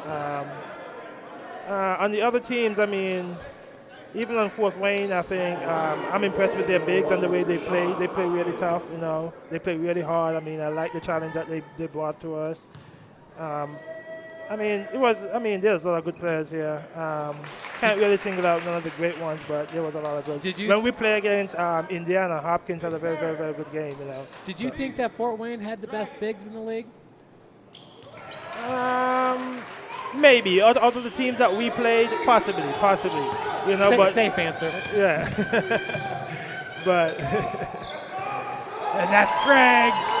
Excuse me, that was number 9, Robert Banks, coming in, getting his first bucket of the game, and it's a big one, a three-pointer, as the Flite lead at 61-58 by Kel Brigham. And right now, legs are getting a little bit tired.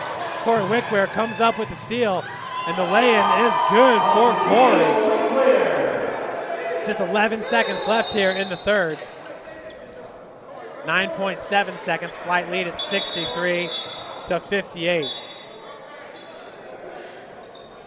Well, you're looking at 2 teams here from the state of Indiana, and yeah, I know that. Of all the states in the United States, Indiana really does love its basketball. A lot of people consider it the home of basketball in the United States, if you will. I guess. 8 seconds, 7. Hopkins, nice up and under, cannot finish. As Banks, they're going to let the clock whittle down here. So at the end of 3, it's 63-58. Fort Wayne Flite on top.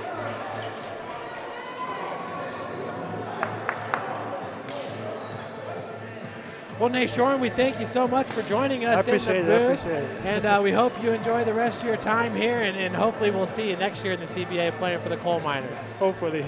So take care. All right, you too. So that was Nate Shoren Maynard, 30-year-old at 6'5", 220 pounds. His hometown is St. Paul's, St. Kitts, and Nevis out of the Caribbean, and he went to the University of Alaska Fairbanks to play his college ball. Well, quite an exciting third quarter as the Flite are going to extend their lead. They had a 4-point lead at the half, now a 5-point lead, up 63-58 as we get ready for the fourth and final quarter before we hand out the championship trophy to the winning squad. It's always an exciting moment. Take a look at some of the leading scorers so far. We got Greg Foster with 21 points. Corey Wickware had 6 points in the third quarter, so he has 8 in this game. Antonio Cannon has 2 points. 7 points for Terence Beasley. Michael Brigham now has 12 points for the Flite. Wider Joseph with 2 points and Antonio Wilson with 8 points. Looking at Indianapolis, Krishan Hopkins had 8 points in the third, so he now has 12 in the game. J. Rob McCallum now has 4 points. Tyler Smith-Johnson with 5. Jeremy Gibson with 4. William Mcclure with 10. Joe Redick with 6. Isaiah Jackson with 6. Brandon Evans with 9 points. And Kenneth Edwards with 4 points as we get ready to start the fourth quarter with the Flite up by 5, 63-58. Beasley's going to give it off to Cannon. You can tell Cannon in this game is really not concerned with scoring. He's concerned about his team winning as On Point knocks down the 16-foot jumper. Antonio could light it up here in the fourth and final frame. His team's now up by 7 points. Mcclure over to J. Rob McCallum. Deep three-pointers, no good. Loose ball picked up by Krishan Hopkins. Loose ball, and we got a tie-up. Possession arrows in favor of Indianapolis.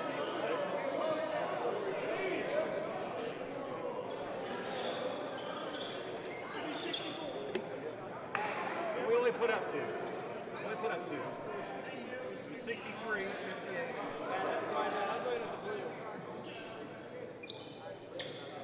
Yeah, it was 63-58. After the two-pointer, should be 65-58. Is there a little bit of confusion there?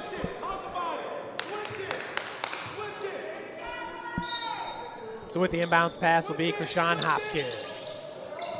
Hopkins, the 26-year-old out of Indianapolis, Indiana, goes off glass and gets it to fall.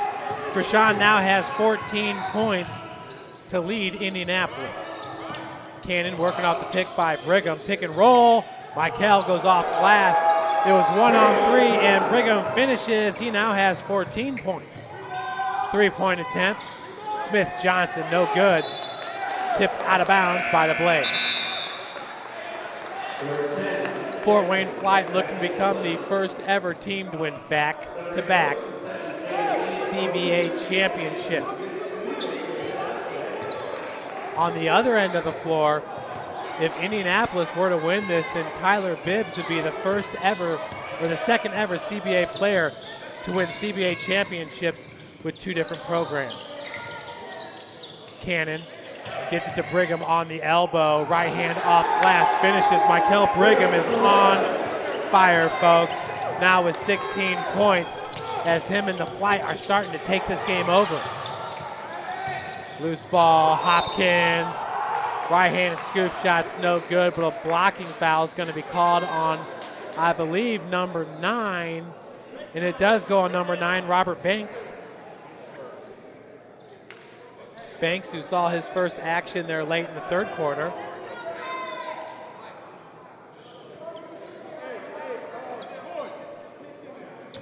So it's Hopkins back to the free throw line in this game. He's 2 of 2 from the charity stripe, make it 3 of 3. Hopkins entering today a 35% three-point shooter, making 6 of 17 during the regular season. Second's good as well. From the free throw line, he was a 75% shooter, hitting 49 of 65 during the regular season. Jeremy Gibson back in for the Blaze, and their coach, Mr. Philip Washington. Coach Washington's in his first year, and boy, what a first year he had coaching up the Blaze. Foul going to be called on number 10, Isaiah Jackson with the block.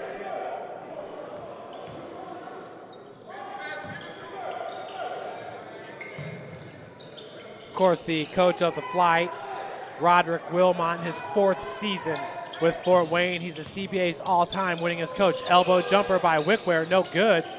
Rebounded by Hopkins. 8:12 left to play, 69-62, Fort Wayne on top. Hopkins being guarded by Antonio Cannon. Switch now, it's Michael Brigham. As Hopkins drives right past him, you can tell Brigham is tired there. There was basically no attempt to thwart that shot. Hopkins now has 6 points in the fourth and has 18 points in this game. Antonio Wilson going to come back into the game for Brigham. Greg Foster checks in for Banks. Antonio Wilson looks well rested now. 69-64, his team on top. Big T, as he's known in Fort Wayne, Indiana. He is a true big as he lives on the block and just swallows rebounds. had 15 blocks in the regular season in 18 games. Rebounded by Gibson. Hopkins pushing it. Corey Wickware from behind trying to knock it away as Krishan Hopkins finishes. Krishan Hopkins has come alive to pull his team to within 3. Foster being guarded by Jeremy Gibson. Switch as Mcclure was on him. 3-point attempt, and Corey Wickware is going to be fouled by Krishan Hopkins. For Krishan, that'll be his 4th foul.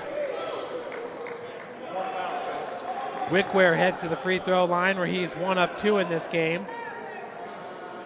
Corey, during the regular season, a 76% free throw shooter.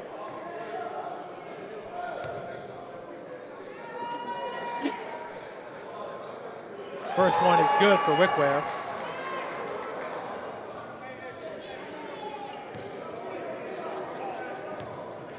Gregory Foster leads all scorers with 21 points. As the second one's good for Corey. Third and final free throw for Mr. Corey Wickware, who played his college ball at Southern Illinois University, Edwardsville. He's out of Indianapolis, Indiana. You want to talk about a pure shooter.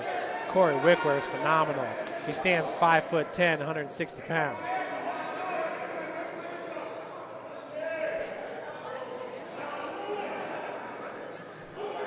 So a little bit of confusion.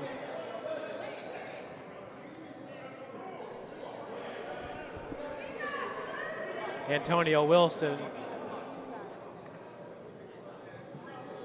was waiting for the free throw, and they pulled him out.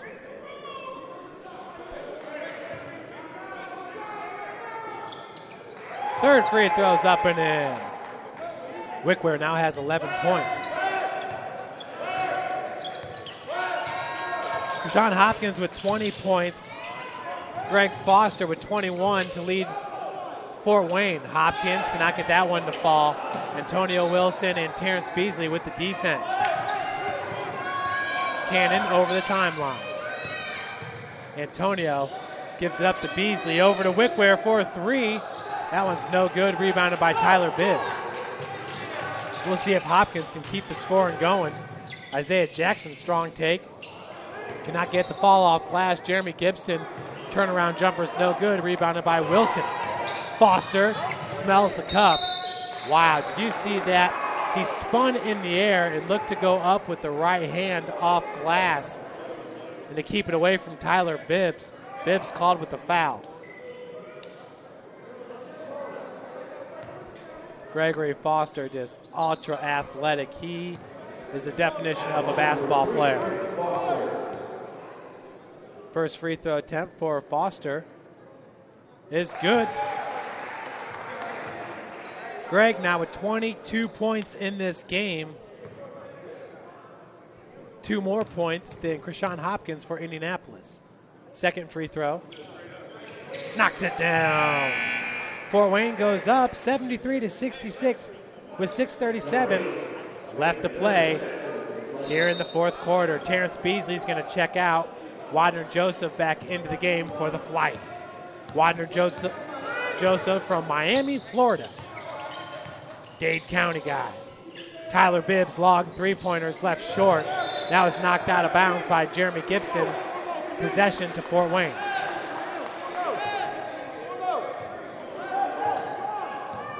So Wilmot's going to get his guys calling for 4 low.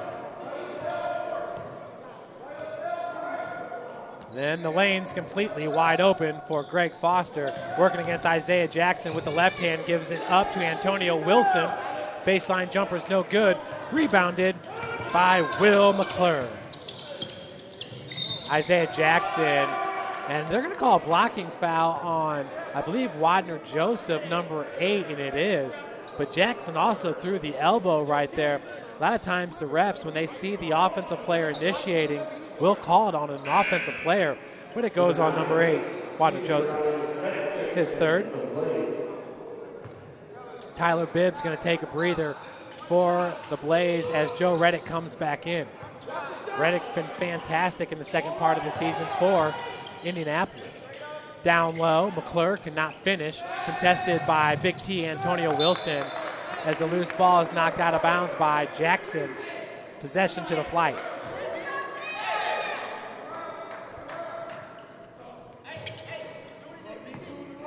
Foster bringing it up for Fort Wayne. Corey Wickware talking with Coach Rod Wilmot here, trying to get the offense figured out. Pick set by Joseph. Nice spin move by Foster, who gets out to Cannon for three. Was left short in transition. Oh, Jeremy Gibson throws it down left-hand style. Gibson now with 6 points in this game, pulls his team to within 5. Foul's going to be called on Isaiah Jackson.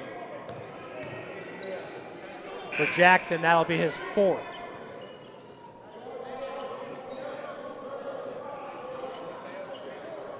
Team owner Benny Lewis on the bench with the Flite. He's on pins and needles here, looking for his second CBA championship, as the first free throw is no good for Antonio Cannon. Cannon with 4 points in this game.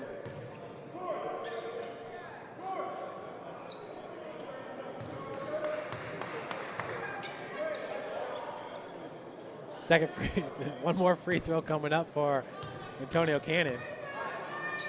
Refs are having some fun on the floor.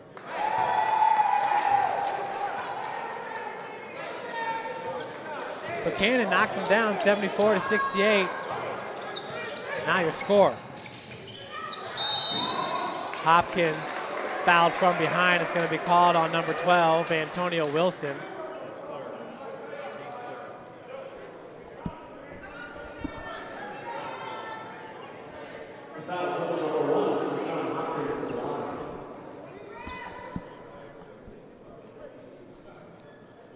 Six-point advantage here for Fort Wayne.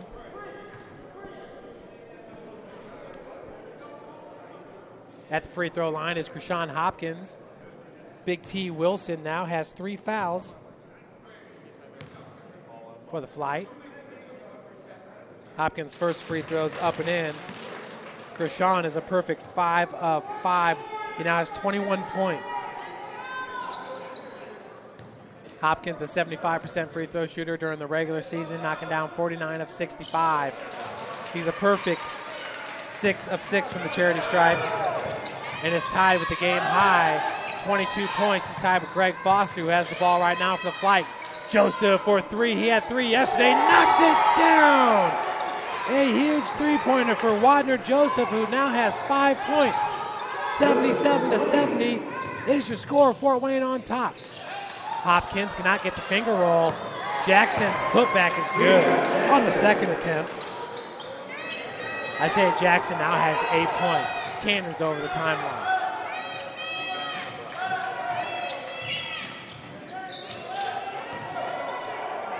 Big T, Cannon top of the key.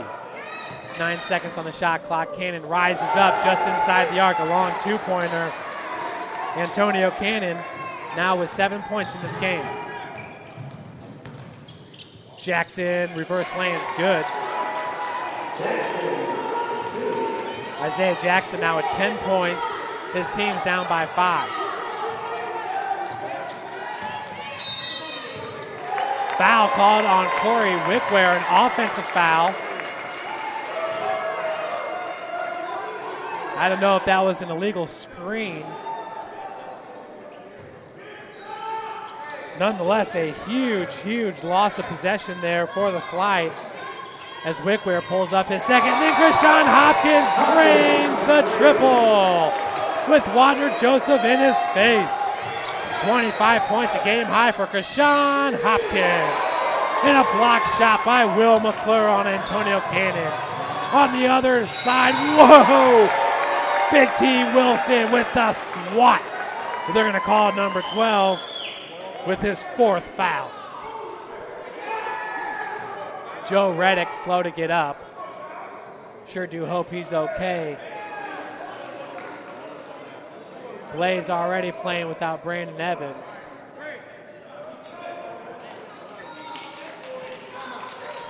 Joe looks to be okay. Joe Redick entering the postseason, averaging 11 points per game, shooting 73% from the free throw line, hitting 11 of 15 free throws. As we got a timeout going to be called by Coach Rod Wilmot and the Fort Wayne Flite. Fort Wayne with 2 timeouts remaining, 3 timeouts left for the Indianapolis Blaze, the home team here, the number 1 seed, the regular season champions. Hats off to Coach Philip Washington and the squad, winning their first ever regular season championship in just their 2nd year in the league. Coach Washington really has this organization going in the right direction. Last year, Indianapolis was able to make the semifinals, but it's a night and day difference with just how good they are playing this year. They were basically in 2nd place all season long. Fort Wayne was your 1st place team all the way until that final matchup in Indy, where the Blaze were able to beat the Flite and take the regular season championship.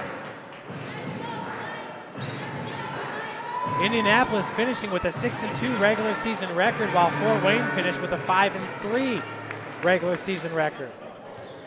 Coach Washington's getting some instruction here from the referee, getting a little explanation, if you will, as the first free throw is up and in for Joe Redick.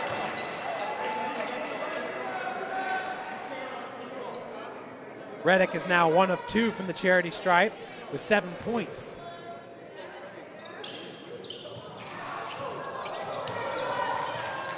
He'll stay with 7 points as Michael Brigham's going to bring it up, gives it over to Foster.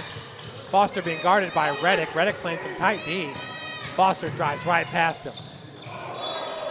And that's going to be knocked out by the Blaze. Foster drove to the cup. It was 1-on-3.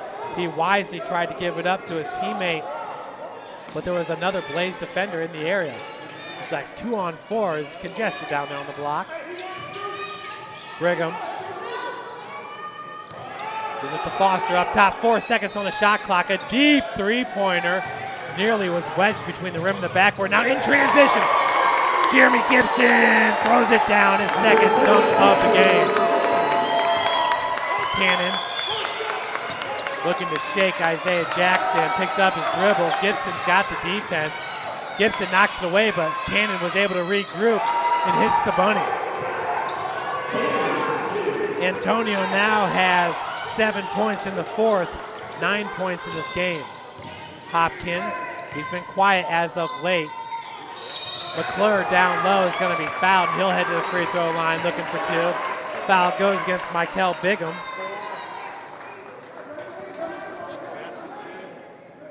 Mcclure with 10 points, looking for his first points of the 4th quarter. Remember how I said Krishan Hopkins has, well, he's cooled down a little bit. That's because he started off the 4th quarter on fire.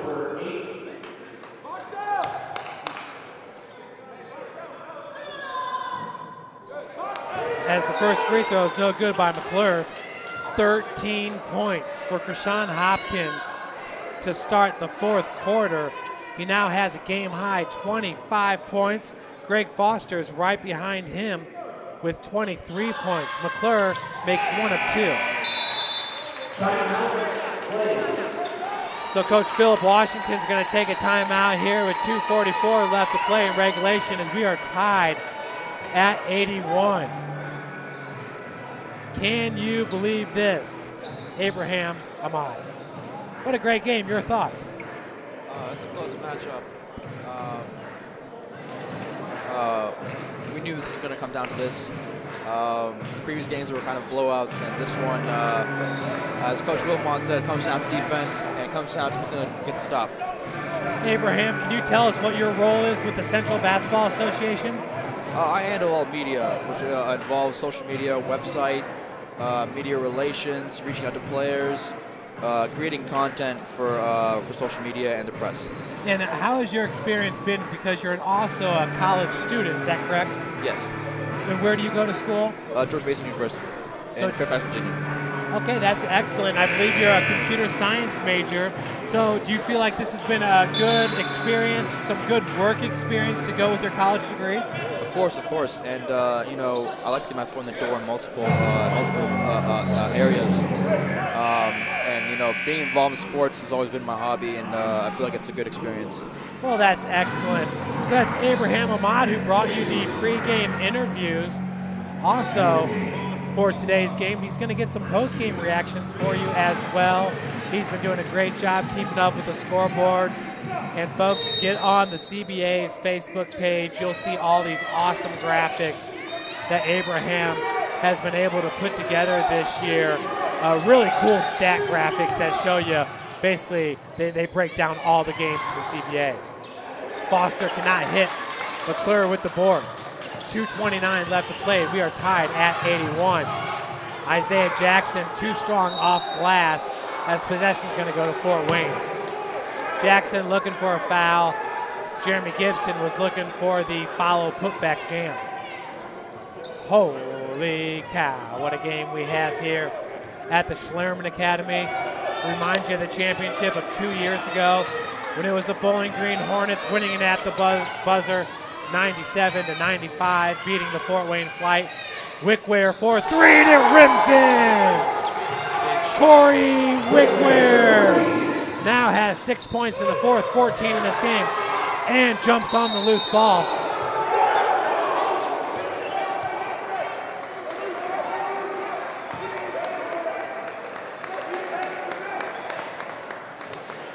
So good hustle all the way around. Redick and Wickware along with Jeremy Gibson. As we're going to get the managers out here to clean up the floor. What a great host Danville, Illinois has been. Inbounds pass goes to Antonio Wilson, back to Cannon. Cannon being guarded by Gibson tightly. Foster near the timeline with 17 seconds on the shot clock, 1:49 on the game clock. That ball is knocked right to Wander Joseph. Baseline drive, pops out and gets it off glass. Joseph now with 7 points. And on the other end, Jeremy Gibson gets 2. Holy moly. Non-stop action for you, CBA basketball. Gibson now has 10 points. And 2 spectacular jams here in the fourth. Gibson cannot finish, but Antonio Wilson's there with the putback. Wilson now has 10. Jackson, one-on-one with Cannon. As it's blocked by Antonio Wilson. Picking up the loose ball was Cannon. 1:12 left to play, a 5-point lead for the Flite. Turnover, we're going the other direction. Woo, what a back and forth game.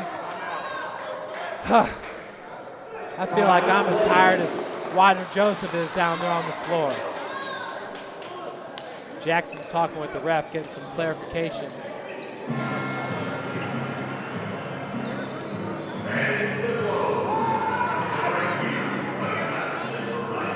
With 1:09 left to play, will the Fort Wayne Flite become the first ever CBA back-to-back champions? We will find out in just 69 seconds. Indianapolis, they won it. They had a huge victory against these Fort Wayne Flite to end the regular season.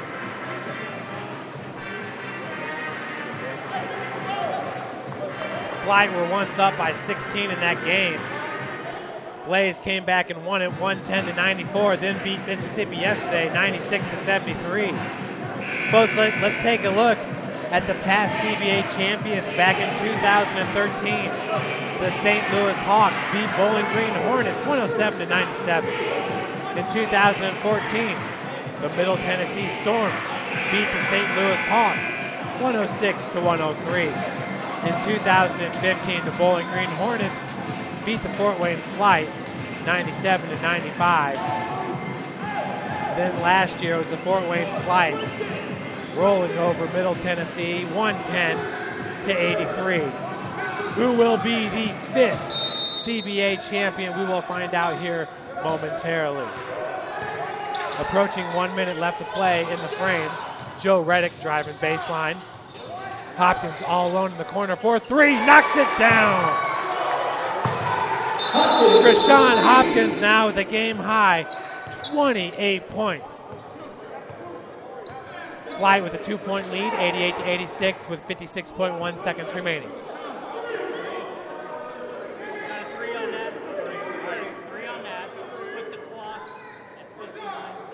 They're going to put the clock back at 59 seconds, so they will add 3, as the refs were just getting clarification on whether that was a 2-ball or a 3-ball out of the corner by Rashawn Hopkins.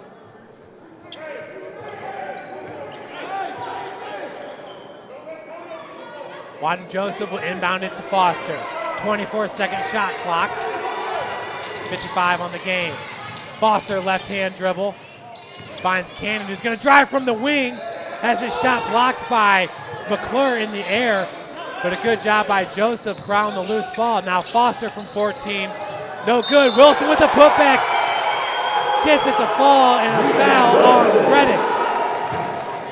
Holy cow.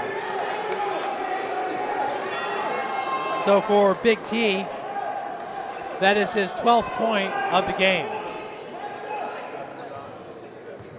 Wilson getting some words of encouragement from Michael Brigham.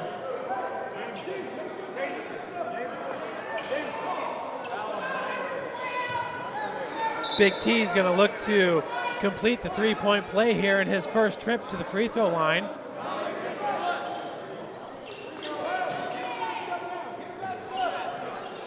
Flite up right now, 90-86.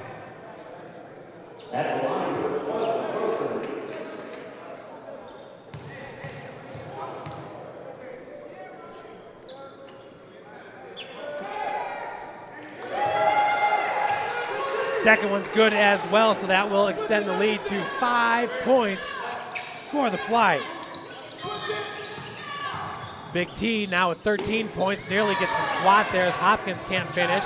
William Mcclure is going to throw it off Antonio Cannon to maintain possession for the Blaze. 17 seconds left on the shot clock. With the inbounds pass is Isaiah Jackson, gets it into Hopkins. Ooh, Hopkins doing a good job there getting Antonio Wilson in the air. Could not hit that reverse lane as there was little daylight for him. But he's going to head to the free throw line to shoot 2, where he's a perfect 6 of 6 in this game. Big T Wilson, that's foul number 5 for number 12. He gone.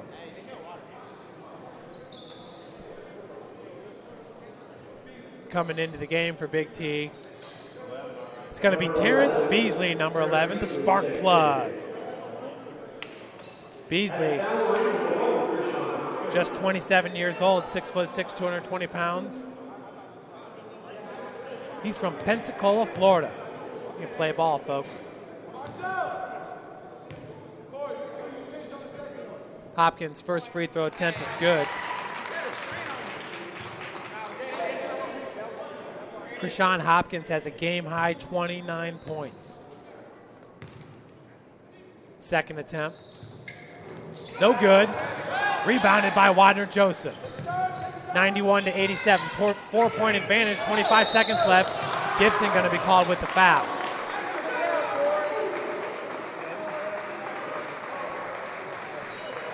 For Jeremy Gibson, that is just his first foul. Both teams in the bonus.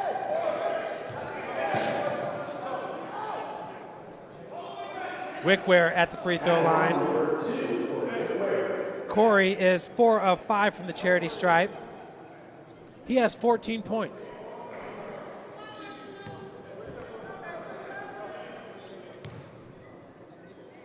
First free throw is up and in.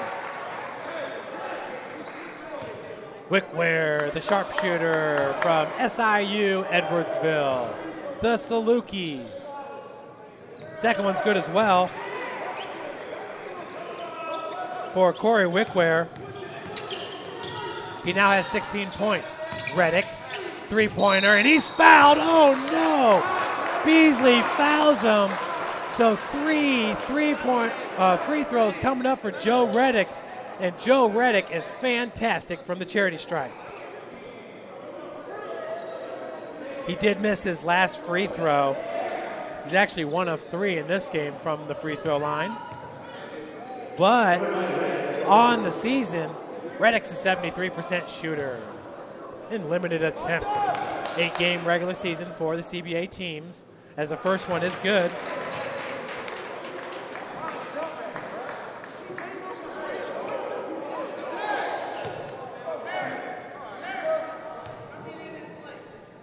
(93-88), 5-point ad for the Flite. Redick's second free throw is good. Redick now with 9 points. If he hits this next free throw, it'll make it a one-possession game. It's exactly what the Blaze need here with 18.1 seconds remaining. And it's good for Joe Redick. Inbounds pass is Wadner-Joseph. Foster 1-on-3 in the backcourt, and it's stolen by Will Mcclure. Three-pointer by Redick is no good off the heel. Knocked out of bounds by Joseph with 7.3 seconds remaining. 3-point advantage. And who will the Blaze go to? Will they use Krishan Hopkins as a decoy? Will they go to Joe Redick for a 3-point attempt? Woo! The Blaze have not hit a three-pointer all second half outside of Krishan Hopkins, and he has 2.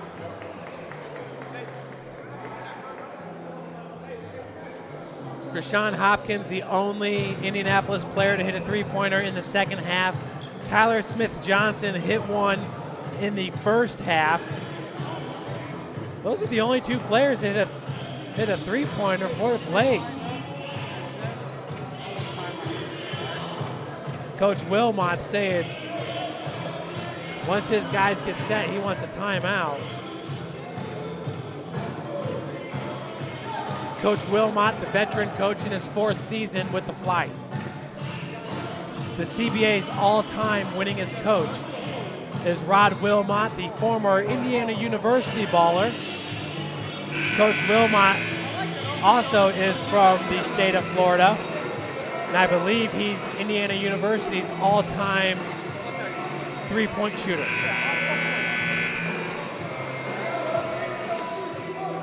I'll tell you, he's a special coach in the state of Indiana. Last year, he took the whole Lakewood Park basketball team to an Indiana basketball practice. And this is when Indiana was good, like in the beginning of the season when they were beating Kentucky and teams like that. Coach Wilmot had him there in the locker room and at practice, all that good stuff. So a timeout called by Coach Wilmot now.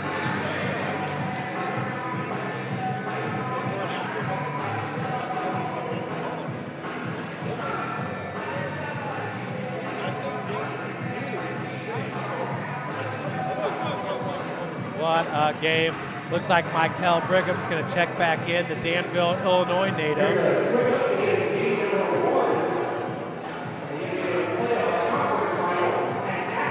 Brigham played at the University of Indianapolis where he was a Greyhound.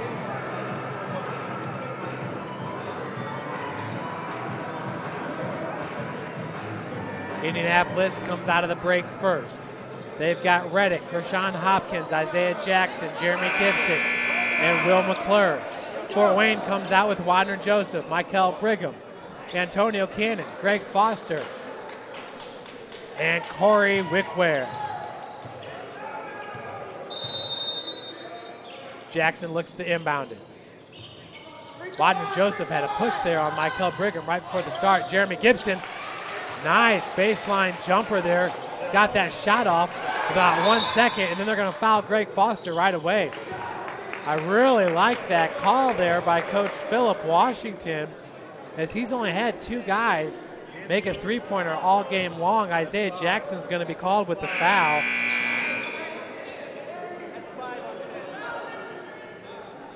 Gibson, that was pretty much automatic for him, just 4 feet away from the cup. Wow. And now Greg Foster is going to head to the free throw line.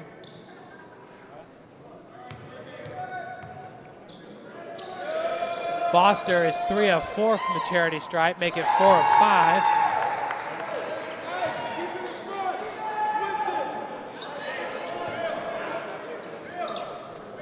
Two-point advantage for the Flite. Robert Banks coming off the bench for Fort Wayne. Foster hits them both. Huge free throws for Greg Foster, who now has 25 points.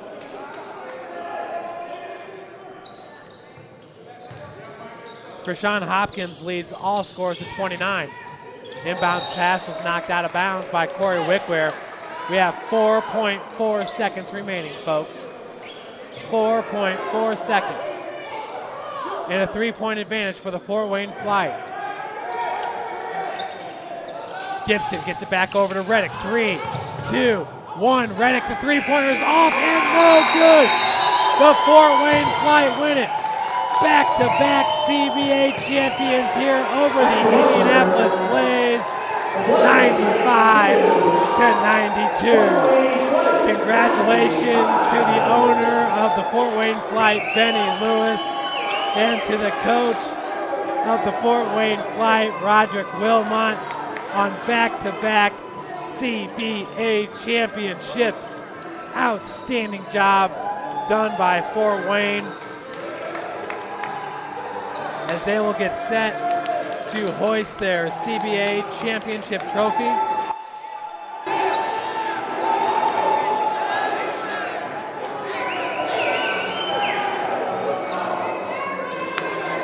Leading scorer for the Flite in this game was Greg Foster with 25 points.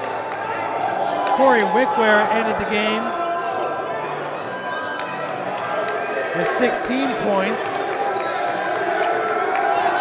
Antonio Cannon with 10 points.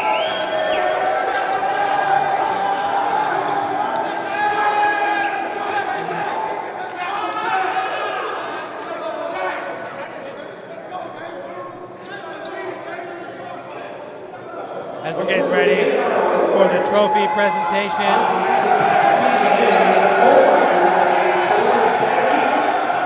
As you see the Flite celebrating, living it up. Ronald Lucas in the mix.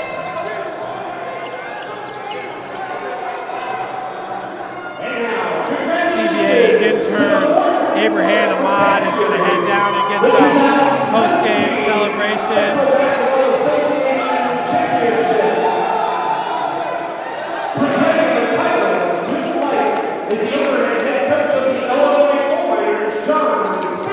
So John Spezia.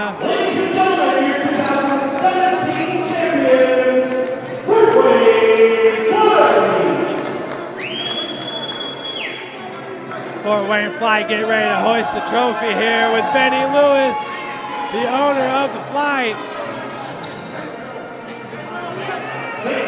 Trophy's up.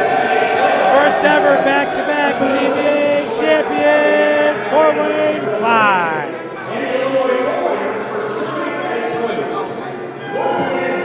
Such a special moment here for this franchise in their 4th season in the league. This is their 3rd championship game that they've been to, their 2nd CBA championship title, back-to-back, the first ever franchise to do it in the 5-year history of the program. Fort Wayne Flite.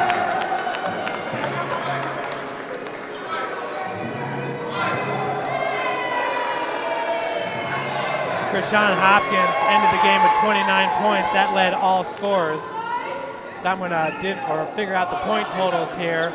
And we're going to get some interviews for you as soon as things start to wind down here a little bit. We got Coach Wilmot, let the guys dry off a little bit and stuff. And then we're going to get you some of those sound bites. J. Rob McCallum ended the game with 4 points. Tyler Smith-Johnson with 5. 10 points for Indianapolis, Jeremy Gibson. 12 points for Will Mcclure. 10 points for Joe Redick.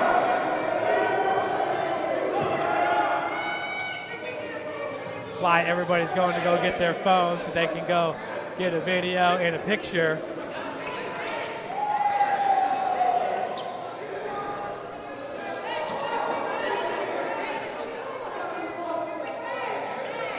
As Abraham Ahmed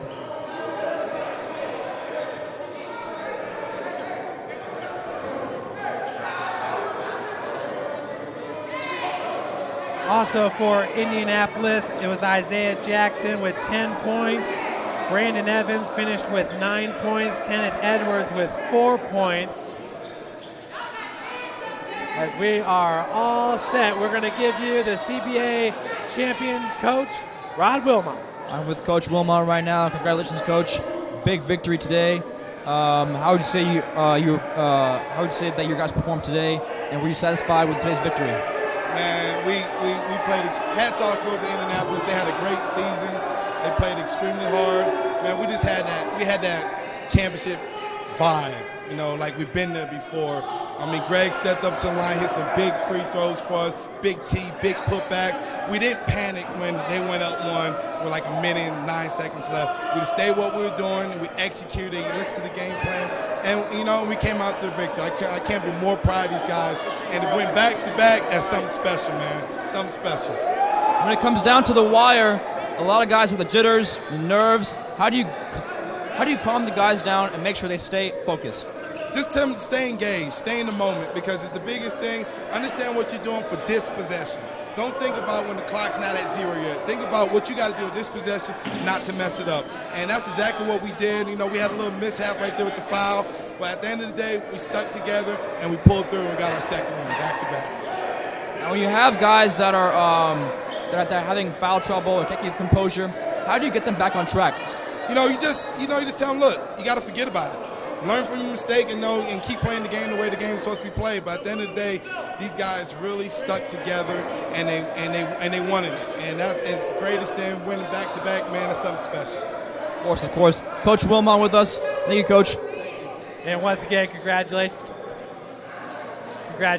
to Coach Rod Wilmot there. Back-to-back CBA champions, the first ever.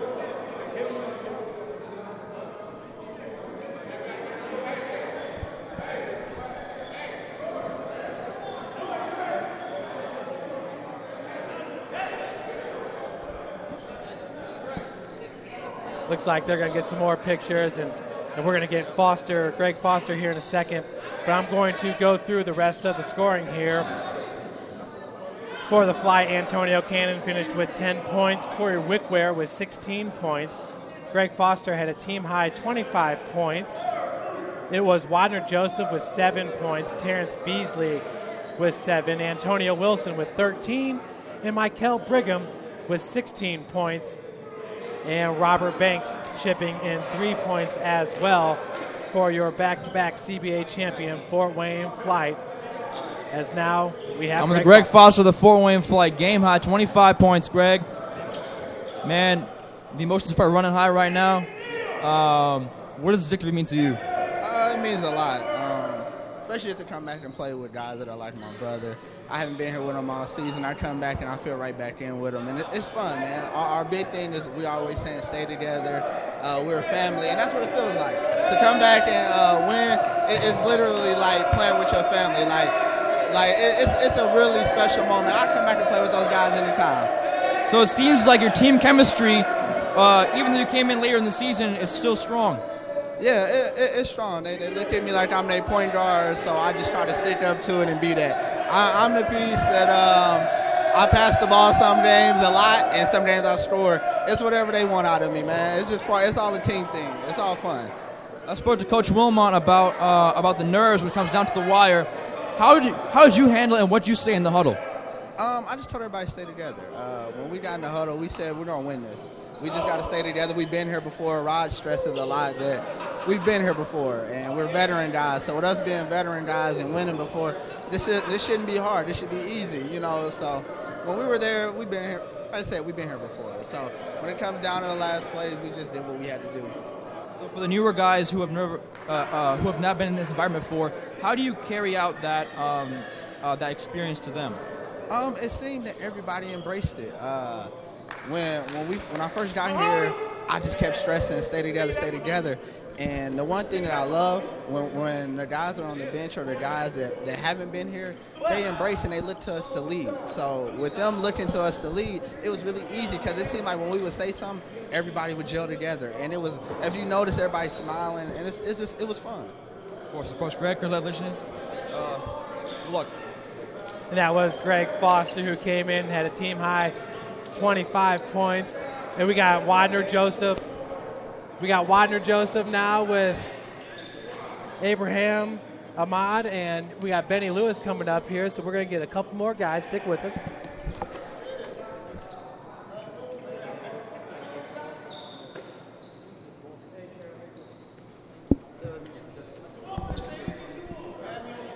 So once again, the pictures never stop here.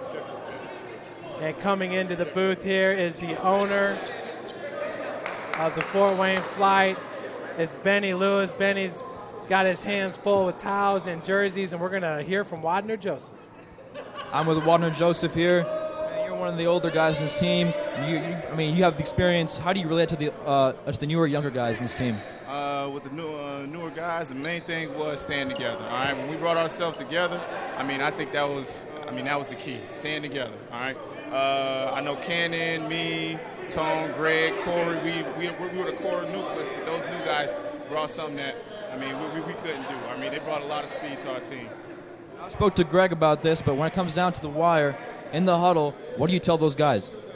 Main thing is, whoever it is, I try and stay positive. If Corey just took a jump shot, we call a timeout. First thing I say is, good shot, Corey, whether it went in or went out, all right? Because I understand that, you got to motivate your guys to shoot the ball.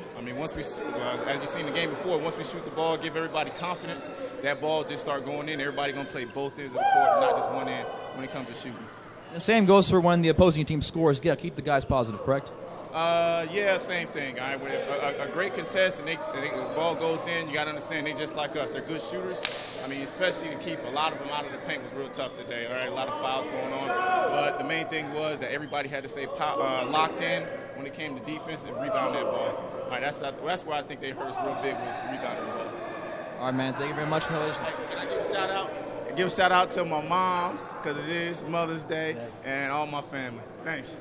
Absolutely, and thank you, Wadner Joseph, for the shout-out for the mom and all the moms out there on Mother's Day.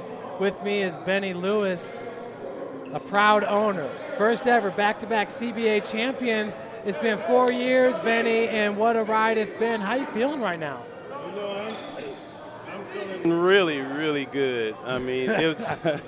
It's been a tough 8 weeks. We went for the first 4 games without a loss. Yeah.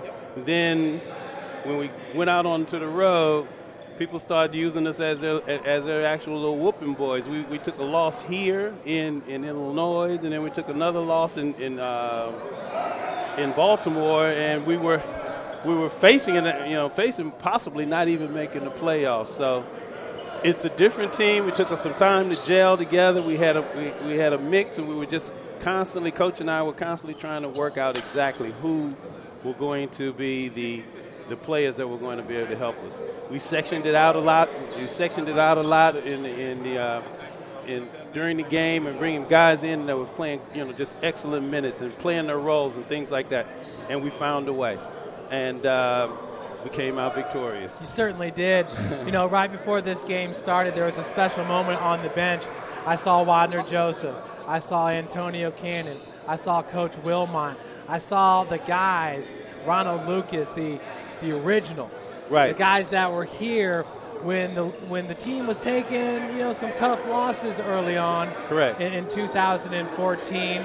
But these guys have stuck it out with you, with Rod, and what are your thoughts or your emotion towards guys like that, like Antonio Cannon, who means so much to this franchise? Well, one of the things that's rare these days is loyalty to a program. Yeah. And the nice thing about the guys that you mentioned is that we spend a lot of time together all year long, not just during the actual season. We travel together. I'm constantly looking for opportunities for them to play other places overseas as well. And so at McMillan Park and all the other places, we just keep it together all year long. And so that's why, I'm loyal to them and they're loyal to me, and we're loyal to Coach, and it just all seems to work real good together. So loyalty is the biggest thing. Yeah, and that's nice to hear. Your thoughts about Indianapolis? They're in their second year. You guys split the regular season with the Blaze. A lot of the players for both teams know each other, very well because of the proximity with Fort Wayne and Indianapolis. Obviously, you're well known in the areas, but Indianapolis, they came on strong this year. They won the regular season championship in just their second year. Your thoughts on that program and that organization as a whole? That organization as a whole has been building. I mean, all you have to really do is go to their website, and you can see how well that they've been putting it together. I mean, they've been building, and it's a combination of, the thing of it is, it's a combination of a couple of clubs, from the Anderson Club as well, as the Blaze Club. And Tara and her group, they got a good, strong group of people that are working behind the scenes and putting it together. So that's why it makes them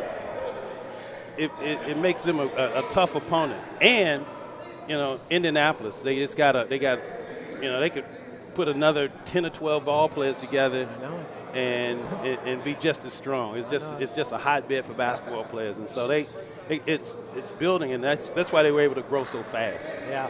Well, what a great game for the Flite here. Greg Foster with 25 points. He was just electric there in the first half. He had 19 points.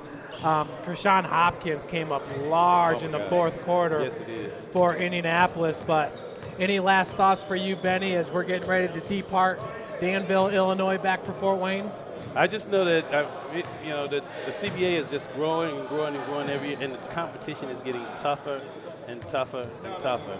And we just, with Illinois being now in the league and with Mississippi now, so we had all new teams that were just all Baltimore being in the league. All the teams and all the young players that are coming into it now just makes it exciting. Yeah. So I look forward to 2018. I won't do any predictions. I'm not Pat Riley, but I'm not doing any predictions. I'm just glad that we was able to pull this one out. Well, I'm glad for you as well. So congratulations, Thank you. Benny Lewis, getting back-to-back CBA championships. Well, folks, thanks so much for joining us on this broadcast today. My name's Jeff Mahoney. On behalf of the Central Basketball Association and Wasim Murad, we wish you guys all the best and a wonderful Mother's Day. On camera was Nick Cox from the University of St. Francis. Once again, have a wonderful Mother's Day.